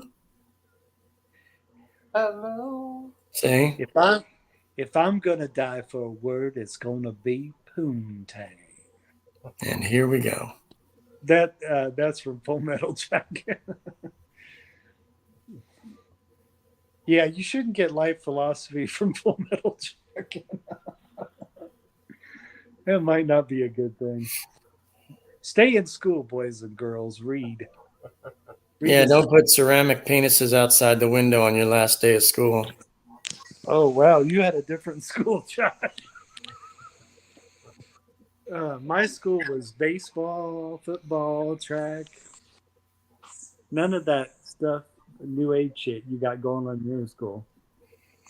Well, I was actually in ceramics class, and I told my friends, I said, let's make a penis and put like paintbrush hair and everything on it, and we literally made a blue penis and plastered it on the outside window of the classroom. Wow. That's a true story, huh? It is. Oh my God. I was too busy playing baseball and chasing chicks. I didn't have time to make ceramic dicks. Roxanne, I didn't do penises. I made penises. It was a prank. We held it. We stuck it on the back of the window. It was folded out towards the bus depot and all the seniors. Yeah, senior Right. prank. That's what it was. Oh man. We didn't even get in trouble. Everybody started laughing when they left school. A lot of my dude friends would get Look, it's a Superman dick. What? I stopped hanging out with my dude friends every time I got a new girlfriend. So whenever I wasn't around, they were like, "Yeah, damn, Randall's got another girlfriend." So I didn't like hanging out with a bunch of dudes. I'd rather be on a date with a chick. So, And we made an ashtray for the drippage out of the penis. wow. So, yeah, I guess you guys took dick to a different level. We did. And it was long and hard and full of Long and hard and full of ceramic. Darren says, "Okay, everyone, I'm done." I'm just staying out of this. He's staying away from it from a 10-foot pole. No, I had a very perverted, sick mind in high school. Oh my God, I didn't run that. I didn't get that mindset until after high school, and late into college. I guess I was a late bloomer. I was suspended. I was deported. I was Right. everything. I didn't care. I was a late bloomer. But the funny thing is, I go back and return and say, "Hey, remember me? I was a Right. troublemaker down that one hallway." I was a little bit of a class clown, but also a jock, and I also liked school. And you had jock itch, right? No jock itch. I can't. Okay. I took regular showers. And other guys did too. Hey, look at his wang. So Darren says, "Well, it happens." Yep. Who was my favorite teacher? You guys wouldn't know who that is. Did I have I don't know if I had any favorite teachers. I had one that I kind of fooled with her last name. I called her Sizzle Chest. I got a story to tell you. When I was in grade school, my dad almost beat my ass really good because I commented on I asked the teacher if she was wearing a bra, and my parents got so mad at me. That's almost sexual harassment. I got grounded. I got my ass whooped. This is when I was in grade school. I don't know what possessed me to ask the teacher that if she was wearing a. But You're a horn dog. But my mom made sure my dad beat my ass really good because beat him. We're not raising a heathen. Red your cheeks. What? So, and I couldn't even explain to my parents. I don't even know why I asked the teacher that. So, I guess I just was an exploring boy. No, but I teased my teachers. I always called them not their last names. I would say like it was like her last name's Sibowitz, but I kept calling her Sizzle Chest. Okay, so and one of my math teachers didn't like that. He always wrote me up for detentions. "Don't make fun of your teacher, Josh. You're going to detention right now." Oh man! And gave me a pink slip and said, "Haul ass." What? I'm 2 years older than my brother, and my brother would get in trouble not for doing homework in high school, but he would still ace the test, right? And my parents were like, "We understand why you want to get him in trouble for not doing his homework, but he's still acing the test. What does the whole point of homework is so you keep the material in your head and do good on the test, right? Or let your dog eat it." But my brother would piss off his teachers by not doing the homework assignment and still acing the test. But But I was like, if you got a kid like that, why would you bitch? I mean, I know you're trying to make him follow the rules, but that was so interesting. My brother was pretty smart. I'm pretty sure my brother had a photographic memory. That would make sense. Yeah, that boy. Not only do I have a good memory of everything, but photographic as well. I'm not Rain Man. I don't fart in phone booths, but you know, it can happen. Look out. But yeah, I had a pretty happy. I had pretty most part. I had pretty happy childhood and young adulthood. Older adulthood, I'm trying to make up for any fun I missed out on. So that's interesting. I'm trying to sow my oats too late. Sometimes I tell on myself too much during the So night. why do you need 2 trays, sir? Um, The one that's standing and holding your tray is the one you need. You don't need like 3 of them. I don't. I need it to be at my chins. No, this is a plate on top of a bowl. I know, but there's a tray underneath it. That's the table. That isn't a tray. Here, let me set up. Table, tray, table, tray, Okay. tray. I'm down in the basement in my man cave. Your manhole. Yep. I don't say it. I don't say it that way because it sounds like a homosexual talk. Not that I care if you talk like. There's a lot of fine men and women that are. That's awesome. He says I can't say it, but thank you.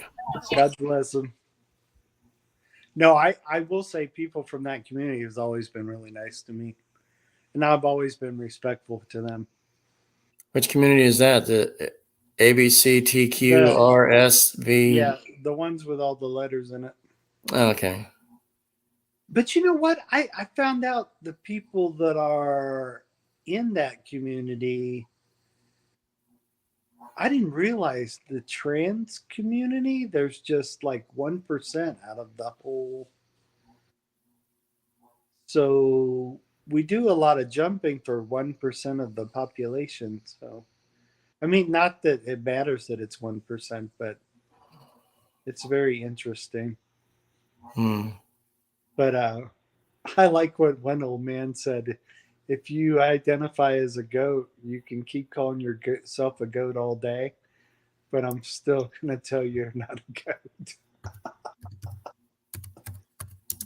So some of that stuff is border on, especially when you go against reality, it's some of it borders on madness, and it's so weird how we got to here. It's weird how society has gotten to there. It's really, really weird. And yeah, it's super weird how society's gotten there. It's almost like and then the other thing I'm learning about it is people who have tried to, change their whole physical body have had all kinds of health problems, right? And they're trying to sound the alarm about that. And these are people that have already done full transitions that are now trying to warn people before they do transition that you may want to really think about that because I think they've had stuff like strokes and heart attacks. There's been major things that they've had that can really almost kill you. And it's, yeah, that's really, I don't know why I'm talking about this. Now, what are you talking about? What's with dicks? People that are, there's people who have totally switched from being a dude to a woman. And okay. And some of them are now sounding alarm when you do all these things to your body. You could possibly get a stroke, you could get a heart attack. A lot of them are having major health problems. Yeah, that doesn't surprise me either. Yeah, and they're trying to, and now the people that want people to still keep transitioning, they're kind of silencing those people. And it's so sad because these people who have fully tranned are saying, hey, you may want to really think about it. Here's the health problems I ran into. You may want to think twice before messing with this. So it's really, it's wild. But I'm sure, from what I understand, they're supposed to go through all kinds of psychological stuff before they start, changing themselves physically. But I don't know. Would it be worth changing if you can possibly get a heart attack or a stroke? I don't know if that's worth it. Nah. Especially if it could kill you. And I'll give you something that has nothing to do with trans. There's these women who are dying for, they were straight women, right? And they were dying for Brazilian butt lifts. And so even a chick's got to decide whether it's worth risking your life, raising your ass a little bit, or having more ass added to you. And so it's not just people transitioning. Even straight people that are doing Brazilian butt lifts are dying. Sure. So do you really? They're messing with their bodies. Yeah. Do you really want to risk that? So Yeah. Sad part is there's a few of them that forgot their Adam's apple. They want to sound like a man, but with no cock. oh my god. But the funniest Super Hey, Bowl, how are you? What? I don't know if it was a Super Bowl commercial, but it was a commercial of some type. And the guy wakes up the next morning after marrying his bride, and the door accidentally goes open like this, and he can see his bride standing up peeing, and he goes, "No." Oh, but it's scary though, especially the ones that shave their Adam's apple. Oh my god, that's really scary. That's sick. Yeah. Bruce says, hell no. Yeah. Oh, there's this one on TikTok. It's really beautiful. I said, but I still wouldn't date you because I know you still used to be a dude. I said, but you're beautiful though. But yeah, it's scary how beautiful some of them are. They actually look like a woman. But the moment they tell me they definitely or had been born a dude, yeah, I'll give them their compliments. But I don't understand the ones that just look like a guy in drag. I guess they still feel good about themselves, even though they look like they're in drag. Yeah, when they do the drag shows, they fold it back and tape it so it doesn't look hard in their shorts. Well, for instance, Says, what? Hard? Caitlin's trying not to be drag. But I think she's kept her thing. What was that? Okay. Yeah, Caitlin kept her thing, and she still wants to date chicks. She wants to live her life as a woman and still keep dating women. I find that interesting. Yeah, it's called Chicks with Dicks, but we can move on. Yeah, but she still wants to date beautiful women, but she wants to live her life as a woman. Right, and she claims that she's not gay. Yeah. If you kept your wang, Yeah. we really have to talk. Yeah. He kept his wang, and he still dates chick, even though he dresses like a woman. He still wants hot chicks. But he got his boobs done. Yeah, man. Wow. But he left his man voice. Yeah. But he looks horrible, though. He does. He does. Everyone talks about how beautiful. I mean, he was a handsome dude. And then when Bruce got out of that Kris Jenner thing, then she went off and dated some other guy. Yeah. And she's happier now and doesn't care about Caitlyn. I'm sure because Bruce has kids with Kris, I think, or previously. Right. And then they combined their kids, so they both had 3 each. All I know is so I don't know how his dating life is now, but when he was still a dude, he was dating all kinds of beautiful chicks that didn't care that he wore chicks' clothes from time to time. But once he did it full time, the chicks weren't digging that. But I used to adore. I thought Kim was always the hottest, and then I went with Courtney. I don't really care for what's the other one's name? Right. Anyway, so I dig the chick that buried the guy with all the tattoos. That's the chick I think's cute. Kylie or Kendall. Which is the one that married the dude with all the tattoos, the white dude? What's her name? She's always arguing with Kim. Oh, Kanye. Yeah, she was married to Kanye, and now she's married to a white dude that's got a bunch of tattoos.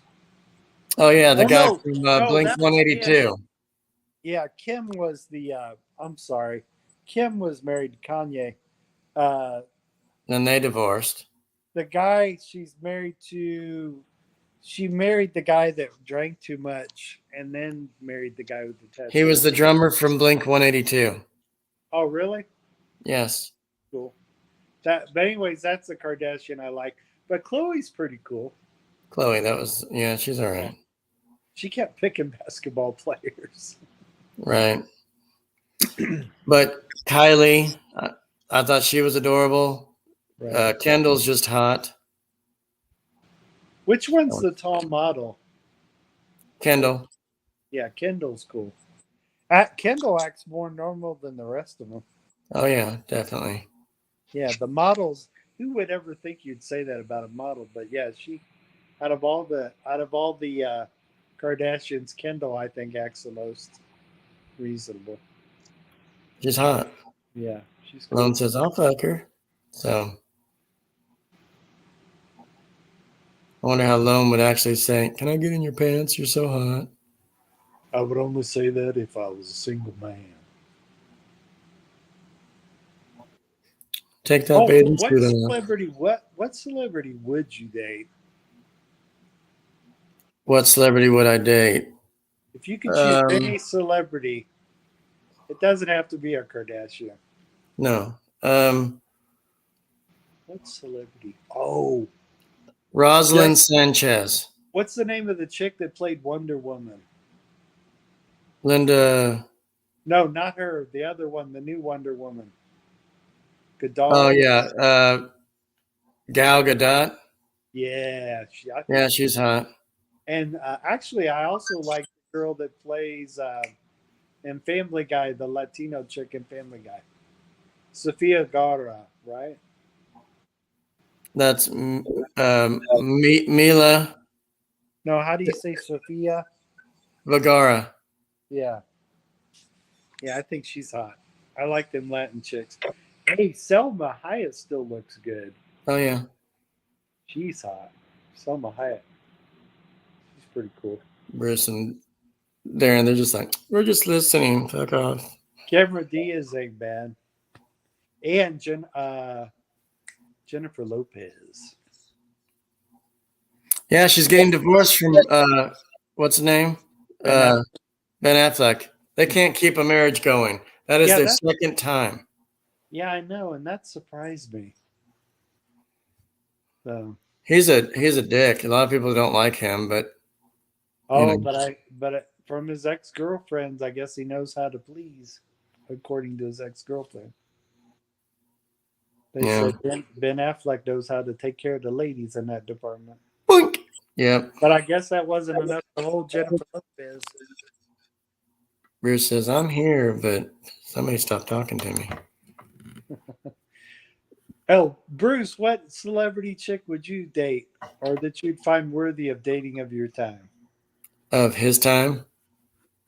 If you could date any chick, if you could date any celebrity on the planet. Well, that's a good question. I honestly don't know.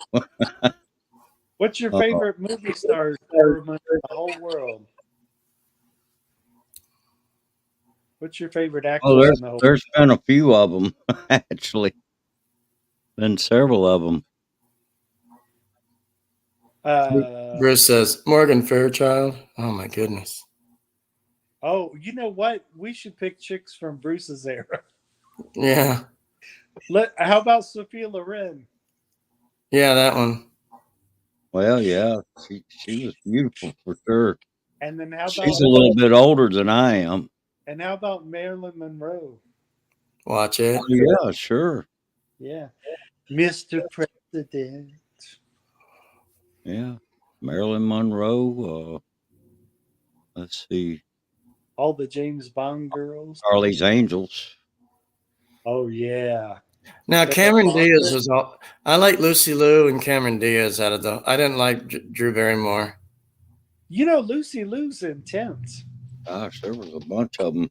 Yeah, Lucy Liu's Oh, I intense. went. No, this is a true story. You want to know something? I went to a wax museum, Hollywood Wax Museum. They got them all over, Right. and they had the Charlie's Angels, the new ones, Cameron Diaz wax figure, Lucy Liu, Drew Barrymore. I went over to. I don't know if it was Cameron or Lucy, one of the two, and they're so hot. I know they're fake, but I went and put my hand underneath their crotch, kind of thing, and took a photo. I said, "Marian, take one." My mom saw that. She's like, "What are you trying to do?" You know, and I was like, "Mom, we're just playing. Nobody was around. Cameras? There was cameras, huh? Yes, but they didn't stop me and say, "You're a fag. Get out." It's not the That is real a one. them problem. And they can go fuck themselves. Be your true shitty self and fuck the rest. That is all. That playing? That's Bruce. Yeah, Oh. that's the alien video, right? At first I thought I clicked. I thought I. Oh, okay. At first. Oh yeah, I thought I hit something on my phone. Yeah. Bruce, was That's that from my. was that That's the from my alien video? TikTok, yeah. That is them problem. And they can go fuck themselves. Be your true That's shitty from my self TikTok. and fuck the rest. At first, oh my God, Darren, you made me think I hit something on my phone because I recognized my own video. That's what you did. Yeah, I was freaking out. I thought I hit something on my phone. Replacing me is Funny. easy. But finding a vibe like me, that's impossible, bitch. Well, see, when we went to this wax museum, Marion did some naughty things too. Cool. Yeah, she got on her knees. My point is, Wow. Lone says, "Oh I my." thought you were gonna say she bent over for the John Holmes wax figure. Well, he had a robe on, but the thing is, no, there was like Hugh Hefner, a wax figure of Hugh Hefner, Right. and she kind of leaned over and, did the deed, Did the deed. kissed, like doing all that to him, and I wonder what you use that for, Lone. I see. Yes.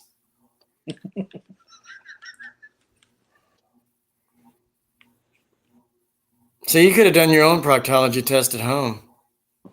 Just hold still. This won't hurt one bit. No, this is what Deadpool does. Watch this. See this? This is what Deadpool does.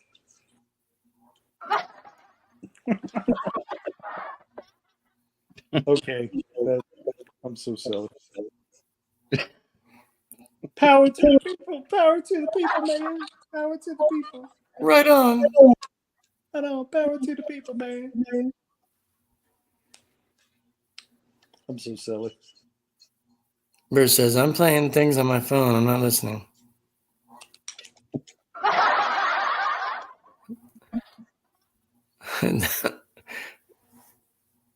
High five. He's got some sounds on his phone. That's funny. Giggling. High five. Okay, I'm gonna put this away. Nothing. Yeah. Don't let your wife catch you with another hand job in your hand. Oh God. De Padre, Hijo, y Espíritu Santo. That reminds me of Saturday Night Live and watching Father Sarducci. Roxanne's asking you something. Oh, what is she asking me? Let me look in. It's a him. Look, where are the comments? He says, "Why do you have that extra hand job thing?" I actually bought it at Earthbound. What was it? I actually bought it at Earthbound. It's a store here in Greenwood Mall, and I just thought it was a neat piece of artwork. Everybody, Halfwit's here. Good day, What's Halfwit. up, Halfwit? Darren. But yeah, I picked it up at Earthbound. Good day, Halfwit. Good day, good day. What's up, Halfwit? It's like 3 a.m. here. Oh, I see. Bruce says, "I won't say it. I'll Bruce just tell says, him "Good in day, words." Halfwit. Good day, Jr. and Darren and Bruce. Good day there, mate. I don't know who I'm talking about that because he's from New Zealand. He's not from Australia. No, actually, let's see. Let's see. He's in New Zealand. Yeah, I know. He was chopping wood one time when we're on someone's live. I was watching him chop wood in New You Zealand. know, he owned a store for a while and it got robbed. Oh, that's right. And he was riding his bike to that place. Something happened. He doesn't own it anymore. Yeah, He made the best burgers, man. That guy right there doesn't drink or anything while he eats a meal. I was like, you need a drink to wash that down. He's like, I'm good. You know, he was making it on his grill and showed me all his buns and stuff. big giant lemonade with big old. It's the middle of the afternoon over there. It's the middle of tomorrow afternoon. Man, that's like 20 hours ahead. Holy smackerel! Yeah, that's right. It's 3:26 p.m. I wonder how far New Zealand is from Australia. I wonder what the flight would be from Australia. But half what you said, you got robbed or something happened. Somebody broke into your store, something like that, and stole your meat. I don't know. That's what he said. Oh, I don't like it when anyone plays with my meat. Right. Well, you've got your wife there, so she's like, "Come here, Lone, please."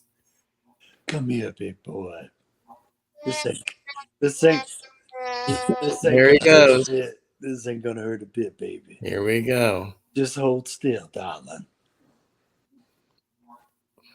I'll say, honey, I got all my shots. We can do whatever you need. He's playing with his sounds. That's pretty funny.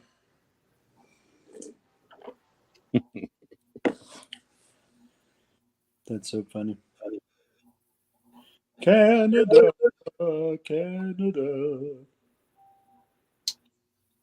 So, what'd you donate tonight? You said pasta. Is that what you guys have for dinner? Yeah, it ain't angel hair. Yeah, it's angel hair is A finer. thinner noodle. It's thinner than angel hair pasta is thinner than spaghetti. I like it better than spaghetti. And it's easier to go down if you have choking problems, giggity. So, Which I don't. So, but I love angel hair. It's so much thinner to eat and yeah. makes me hard. I always order that when I go to a pizza place. Man, I love a good slice of pizza every once in a while. I know BJ's. Yep. But I don't make that sound when I go to BJ's. BJ's Brew House and Restaurant. It's really cool. Yeah, one pays $40 for a pizza.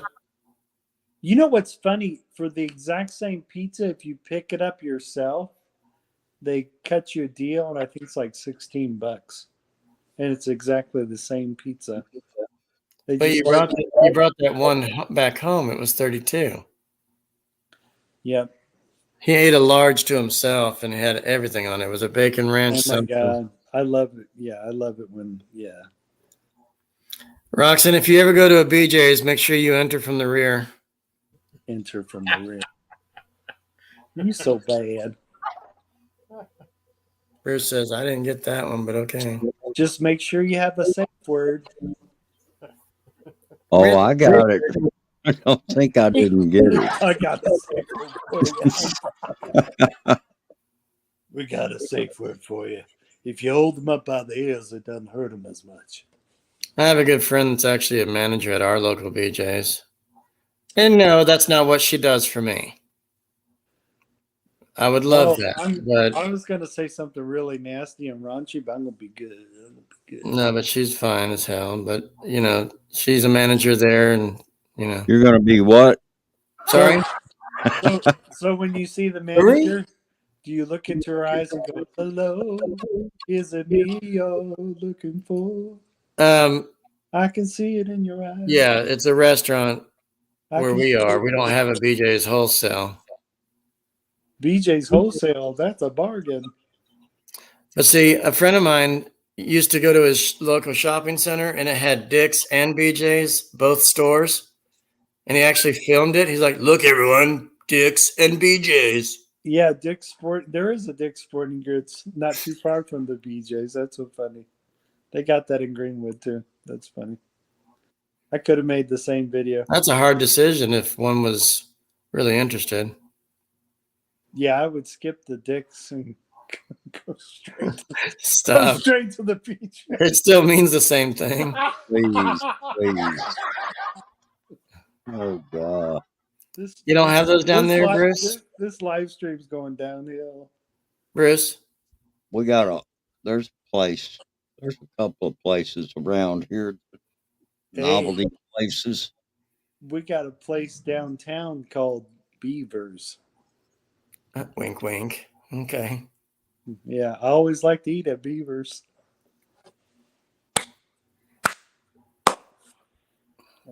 Okay, that's enough sharing personal information.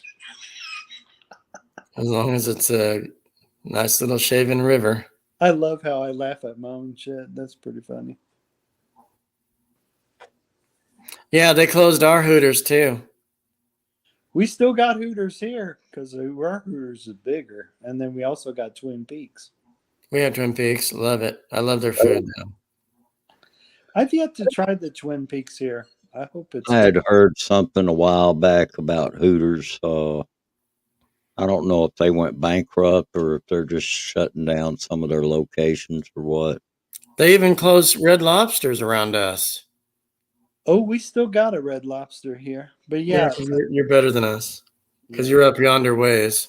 We have richer white folks that like butter on everything. That's pretty much Red Lobster. I know, in your hood. Which is why I don't go to Red Lobster very much. I don't need to be eating a bunch of butter stuff. They put butter on everything at Red Lobster. Well, everybody goes because their biscuits are really awesome. Yep. I forgot what they're called. Crab biscuits. Bag. Don't be jealous. Okay, they still got one, I guess, in they used to have one in Jackson, but I guess it closed. I'm gonna create a restaurant and call it Fresh Tilapia Tacos. You're disgusting. They still got a Hooters down on the coast. Where we were? Gulfport, yeah. I didn't see one. Where is it? I heard in San Francisco. It's in Gulfport. It's not in Biloxi. I heard in San Francisco. You were in Biloxi.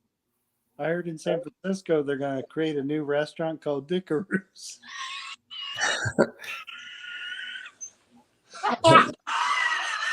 Listen to Giggles. He's going to die laughing. His wife's saying, "What's wrong with you down there?" The guys are going to walk around in orange jockstraps and deliver food.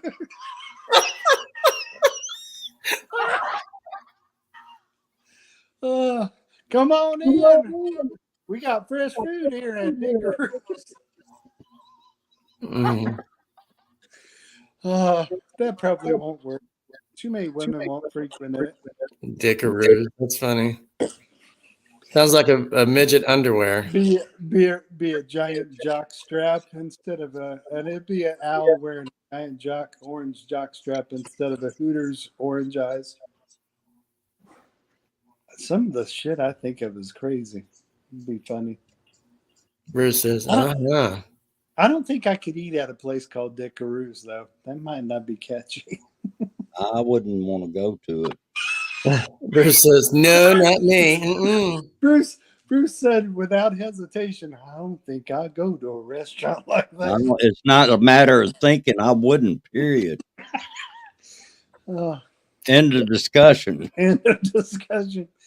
Do you think We actually have restaurants in our. If you want to go there, go right ahead, but don't, not me.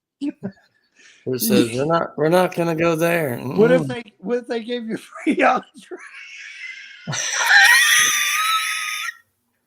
First beer is free and a free entree. Bruce says, "Well, maybe." I wouldn't. No, I wouldn't go. What if it's fresh barbecue? Oh, oh my God. What if it's fried chicken and pancakes? I'm so bad. Bruce said still wouldn't go. No, I still wouldn't go. There's some things you don't compromise. There's restaurants in Myrtle Beach that actually will make fun of you, like while you're eating and stuff. And Oh, that sounds like there's a pizza place that makes fun of you. I can't remember where it's at. I don't think it's in New York. Maybe it is. But yeah, it's a pizza place that when you order, they walk up to you and they cuss. But people know this is what's happening. The They waiters insult and you. waitresses cuss at you a little bit while they're taking your order. and they wear provocative clothing. I don't know about that part, but I do know about the rude Twin part. Peaks does on March 17th every year. Yeah, but I want to say it's in New York. I can't remember. But people were actually going to it, but that would not be my cup of tea. But you have to write you have to wear a dunce cap when you're eating at this place in Myrtle Beach. It's a seafood restaurant. Oh yeah, that probably wouldn't be my cup of tea. Yeah, but you have to write something that's kind of dirty and then display it to everybody. Everybody has to wear one in their restaurant. Yeah, the Dickaroos restaurant wouldn't be my cup of tea. I don't think that's going to get off the ground. Bruce says, "Are we still stuck on that?" Hooters was probably a better name for a restaurant. Yeah, and I've never eaten at one, and I went like years ago. I went to Hooters, and I asked them. I says, "What kind of food do you guys have here? Because this is my first time ever coming here." They said, "Well, here's our menu, fat fuck." I was like, "Really? Well, I'll look at it."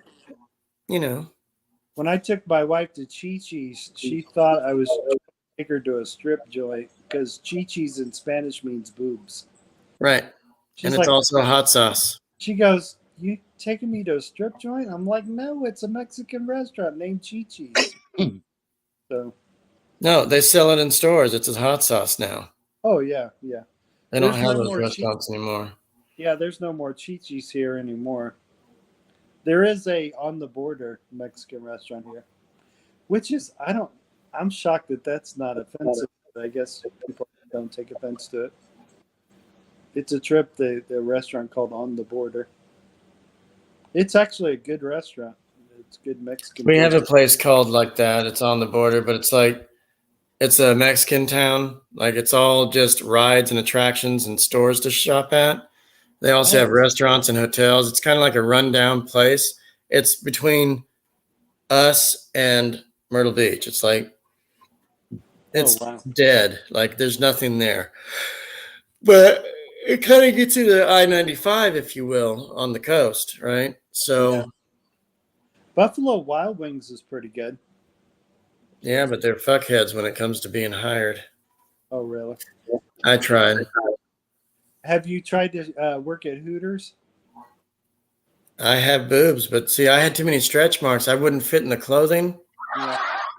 It's not funny, Bruce. You could be a cook at Hooters. Yeah, but then I got to wear those pantyhose and thong shits. No, I'm pretty sure they'll make it. But if you get on the floor, you'll have to wear a half T-shirt and low orange shorts. Josh. Right. You've done that before. I remember. Shit. No, I'd have the black shirt on and be cooking in the back, watching all the hot Hooter girls. That'd be okay. Just don't walk away from slapping the meat. Just stay there and cook. That's your job. I mean, just. Yeah. Randall, we're all backed up on orders. You're fired because you're looking at all the Hooter girls. Yeah, but they're scammers. They try to give you, like, they try to hit on you and stuff. I want your tip money. There's some guy that I think how they ended up hiring guys at Hooters. Some Because they don't get hard. no, I think finally they hired this one dude, Bruce says, what? but I think they did put him in back to cook. Hmm.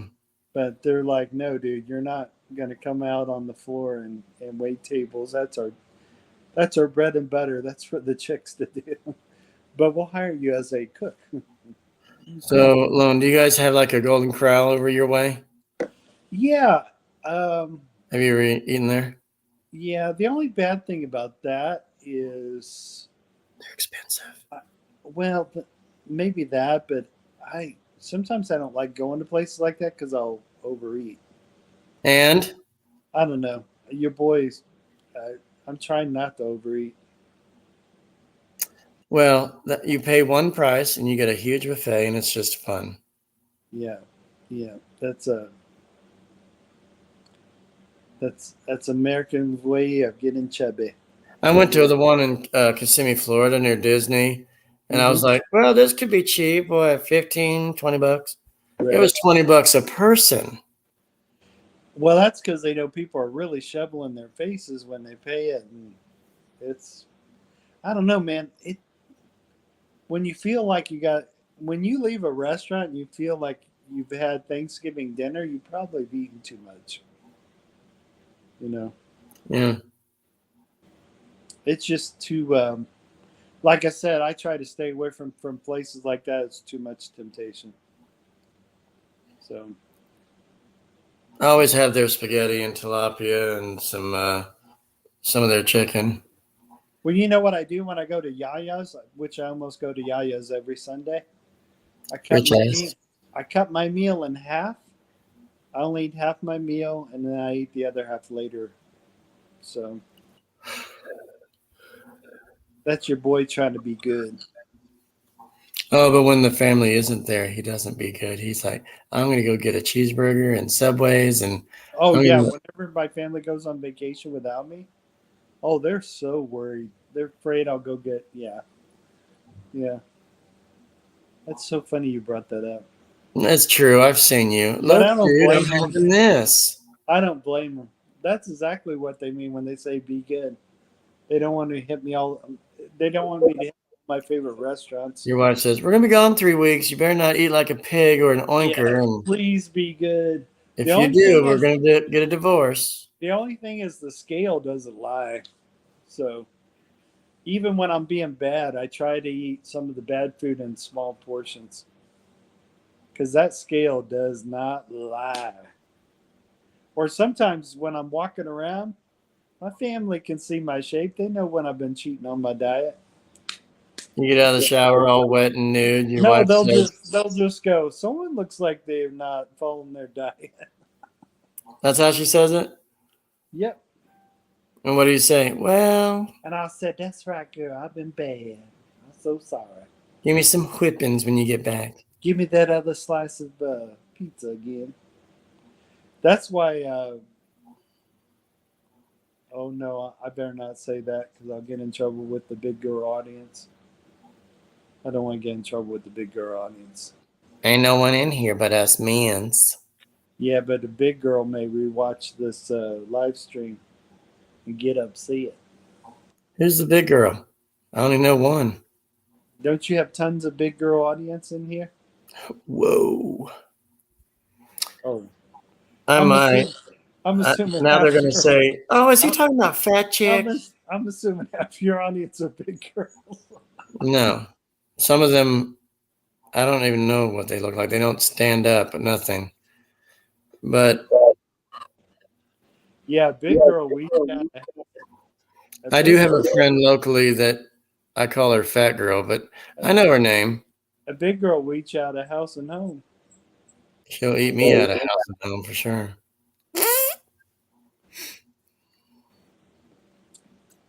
Bruce says, we got to the fat point. What are we doing? 9 out of 10 girls can give you a heart attack if you marry a big girl. Look what Halfwood said. Official winter is June 1st because they are like on the other side of the globe. Cool. Yeah, when we have our summers, it's winter for them. The funny thing about a big girl, Here they'll we go. order a deep dish pizza and eat half of it with you. It's all right, boy. You can share this pizza with me. We can tackle it together. Oh man, I can't remember the name of the YouTube channel, but it's a guy and gal that run a YouTube channel, and they're always overeating in every one of their YouTube videos, and they both look like they're each 300 to 400 pounds. Jesus. And I can't remember the name of the YouTube channel, but they use the word mukbang like they use in the Philippines. Darren, Meaning every one of their YouTube videos is overeating. Like one time they had like, I don't know, each one of them had like 7 bags of McDonald's bags, and they were both, it's almost like they were challenging each other how long and how fast they can eat these 7 McDonald bags of fast food. jeez. And Ugh. I was thinking to I wonder if they're still alive. I need to go check out their channel. Yeah. Oh my God. Darren. Oh my God. Yes. They're a guy and gal that Yeah. do mukbang videos.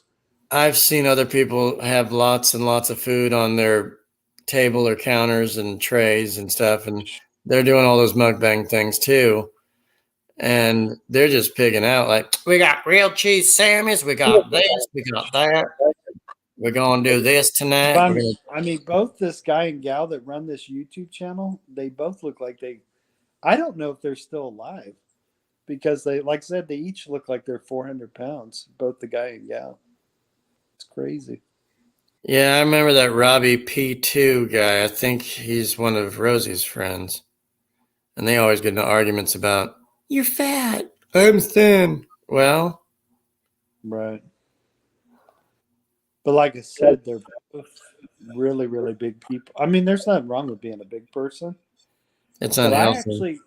I actually was the reason I was worried for the couple. I mean, I don't know if they're a couple or not, but I was actually worried because almost every one of their content was about overeating and they always pick popular foods like McDonald's.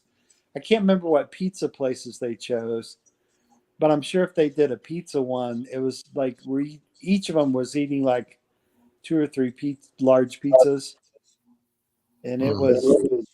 Oh man, I'll have to check to see if they're still on. I used to do that. I used to eat large pizzas to myself. Not because I was a huge bitch then, but I was like 125, 130 pounds in the 90s. But I would go to lock-ins with my church and they would order Domino's or whatever. And Right? at that time, I was able to eat full pizzas to myself and 3 liters of soda. God, I never really gained anything because I always was active. you make me feel like a wimp. The most I did is maybe have an extra Big Mac, and that's about it. I didn't eat no pizza by myself. I ate 5 boxes of large pizzas. Yeah. And I could tank it all. I would seriously just munch. I wasn't trying to outdo anybody. I just said, oh shit, there's so much left, and it was a lock in. So Yeah. all I wanted to do was eat and drink. See, when I got older, my appetite, I think my appetite has shrunk since I've gotten older. I don't eat like I used to. But when I did eat big, I was really active though. Hell, I'd go running just for no reason, just go for a run. Don't you hate it when your dick slaps to your leg when you're running? Well, it only hurts when I step on it. So that's Right. Yeah, you don't scream, you squeal. so funny. No, but I used to really pig out and never really gain anything. I was freshman, sophomore almost in high school. I never really gained anything, but later in life we gained it. Sure. Well, when you get older, your metabolism sometimes slows down. What the hell's weevils? They are. They're dough in. Bruce. That's interesting. I'm looking at the chat. Bruce. Hmm? What is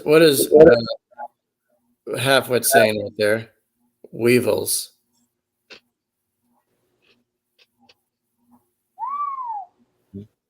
Oh wow! It says Robbie P2 is about 400 pounds and does food reviews. Wow! Holy smokes!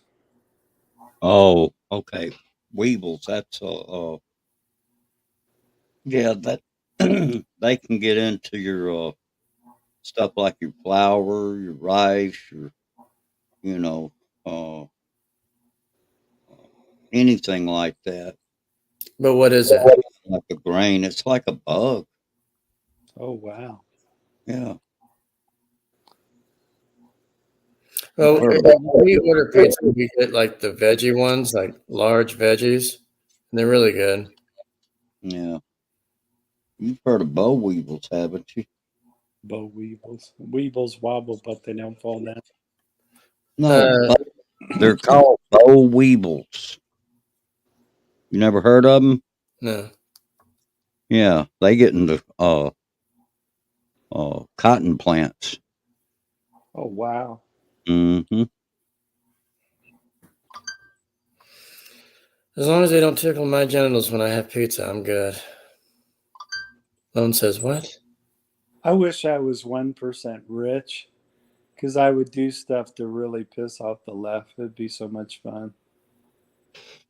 I wish I was 1% rich. You are. No, if I was 1% rich, I would. There's a house here in my neighborhood that Yeah. looks like it's a house from the 1800s, and I would love to recreate the 18th and 1900s at that house, just to piss off the left. It would be so much fun, and have all paid actors. Oh my god, that'd be so much fun.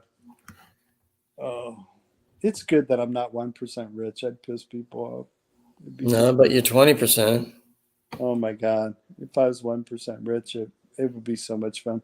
You know who's living my life? I think it's Elon Musk. He's living my life. I don't know why anybody likes him. I think that's how I would act if I was. I don't know. rich. I He's a would act, Republican now. no, but I think I would act a little bit like Elon Musk if I had 1% rich money. Why get all them Tesla trucks that don't work and get stuck? Well, he said something interesting. He said if he had it to do all over, he may not have done Tesla. But I mean, now He just keeps buying companies because he's a billionaire. Yeah, but now he's locked into Tesla. But now I find his SpaceX interesting.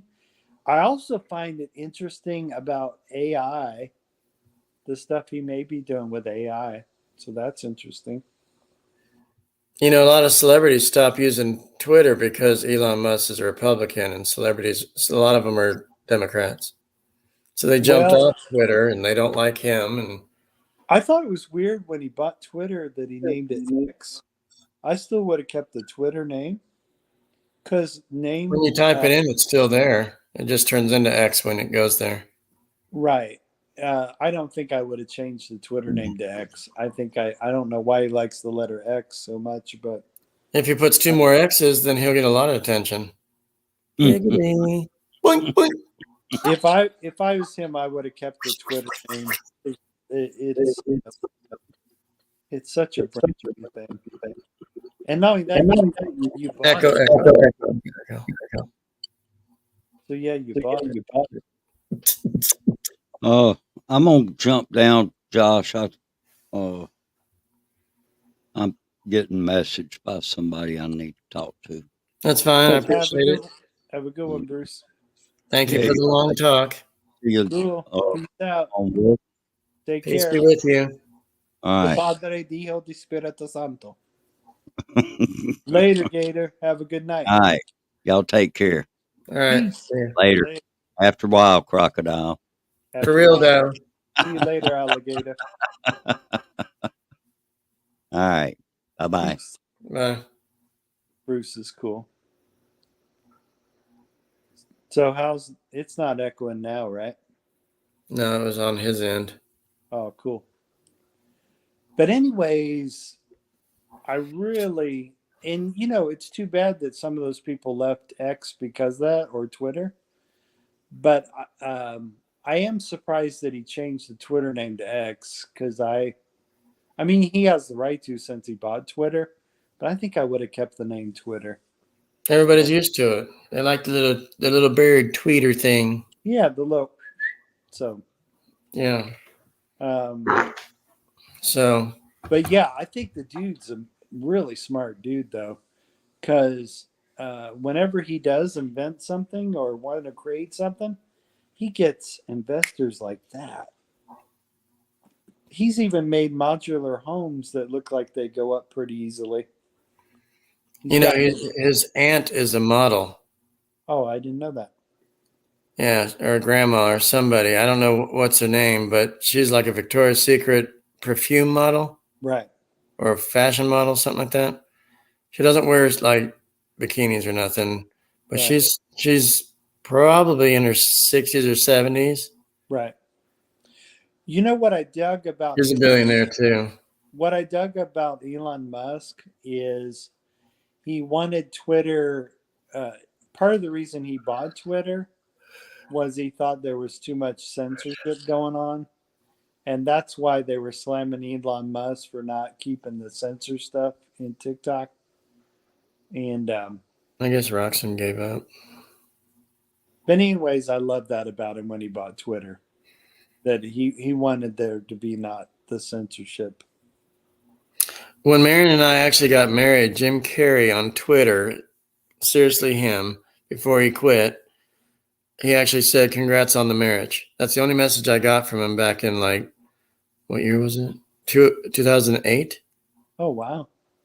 Jim Carrey did that? He responded back to us, yeah. That is cool. That is pretty cool. He had his own personal Twitter account and at the time. And then Right. now, since Musk bought it, he's a Republican and Jim Carrey's a Democrat. Right. I still love Jim, but see, I don't understand why some of the blues would give up Twitter just because of Elon, because Elon's whole point was to try to make the Twitter space, which is now called X, he was trying to make it really a free speech area that wouldn't be such a censored area. So yeah. And I don't see where the argument, or I mean, I understand people get upset when they hear something they don't want to hear. But I think what Elon was also recognizing, regardless of what side of the aisle people fall on. Anyways, what's so funny about this whole social media genre, anyways, is each side has their very specific news to go to.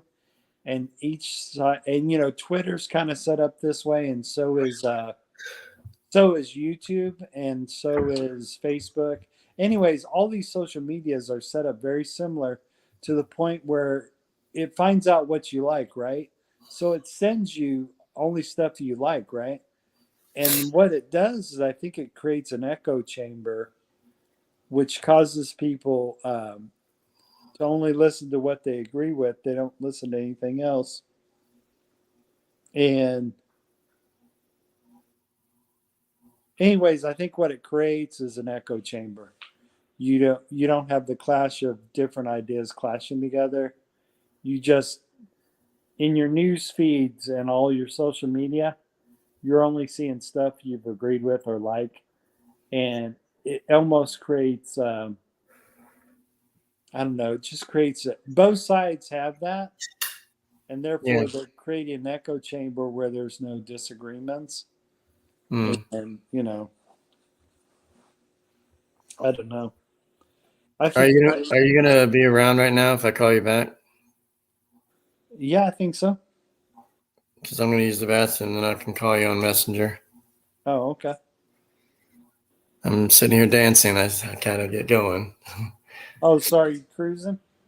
Yeah, I'm going to call it a night on here. Okay. But I'll call you in like 5 minutes or so. Peace. All right. Later, Gators. Okay. Later, Canada. Canada. Oh, Canada. Yeah. Okay. The French Canadians. All right, everybody. I'm going to end the session. Thank you. Peace out. Okay. Good night, everyone. Later, Gators. I'll call you later. Darren. Yo, thank you very much. Courtesy of the Lincoln Project. And please let Yeah. me So think I'll that talk to you later. I appreciate it. You got it. God bless. ever get through Okay, to thanks. the morals. Bye. And if not, I'm genuinely curious. How Halfwit, thank you. Roxanne, everybody else, thank you. And I appreciate all the support and prayers. And Brett, thank you. I love you all. Lone, I'm going to call you in a few minutes if you're going to be available. I appreciate everybody. And we'll do this again. Please come back. And I'll keep updating you guys when I can. Thank you, Bruce. Appreciate that. I love y'all. We had some fun. We had some sadness. We had some upbeat information, stuff like that. Thank you, Bruce. And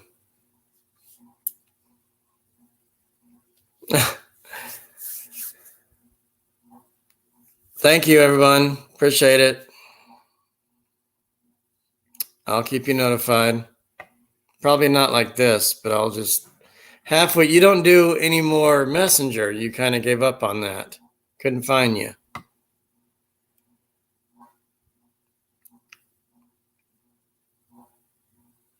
All right, Bruce, you do the same. Everyone's so awesome to me. So, all right, love y'all.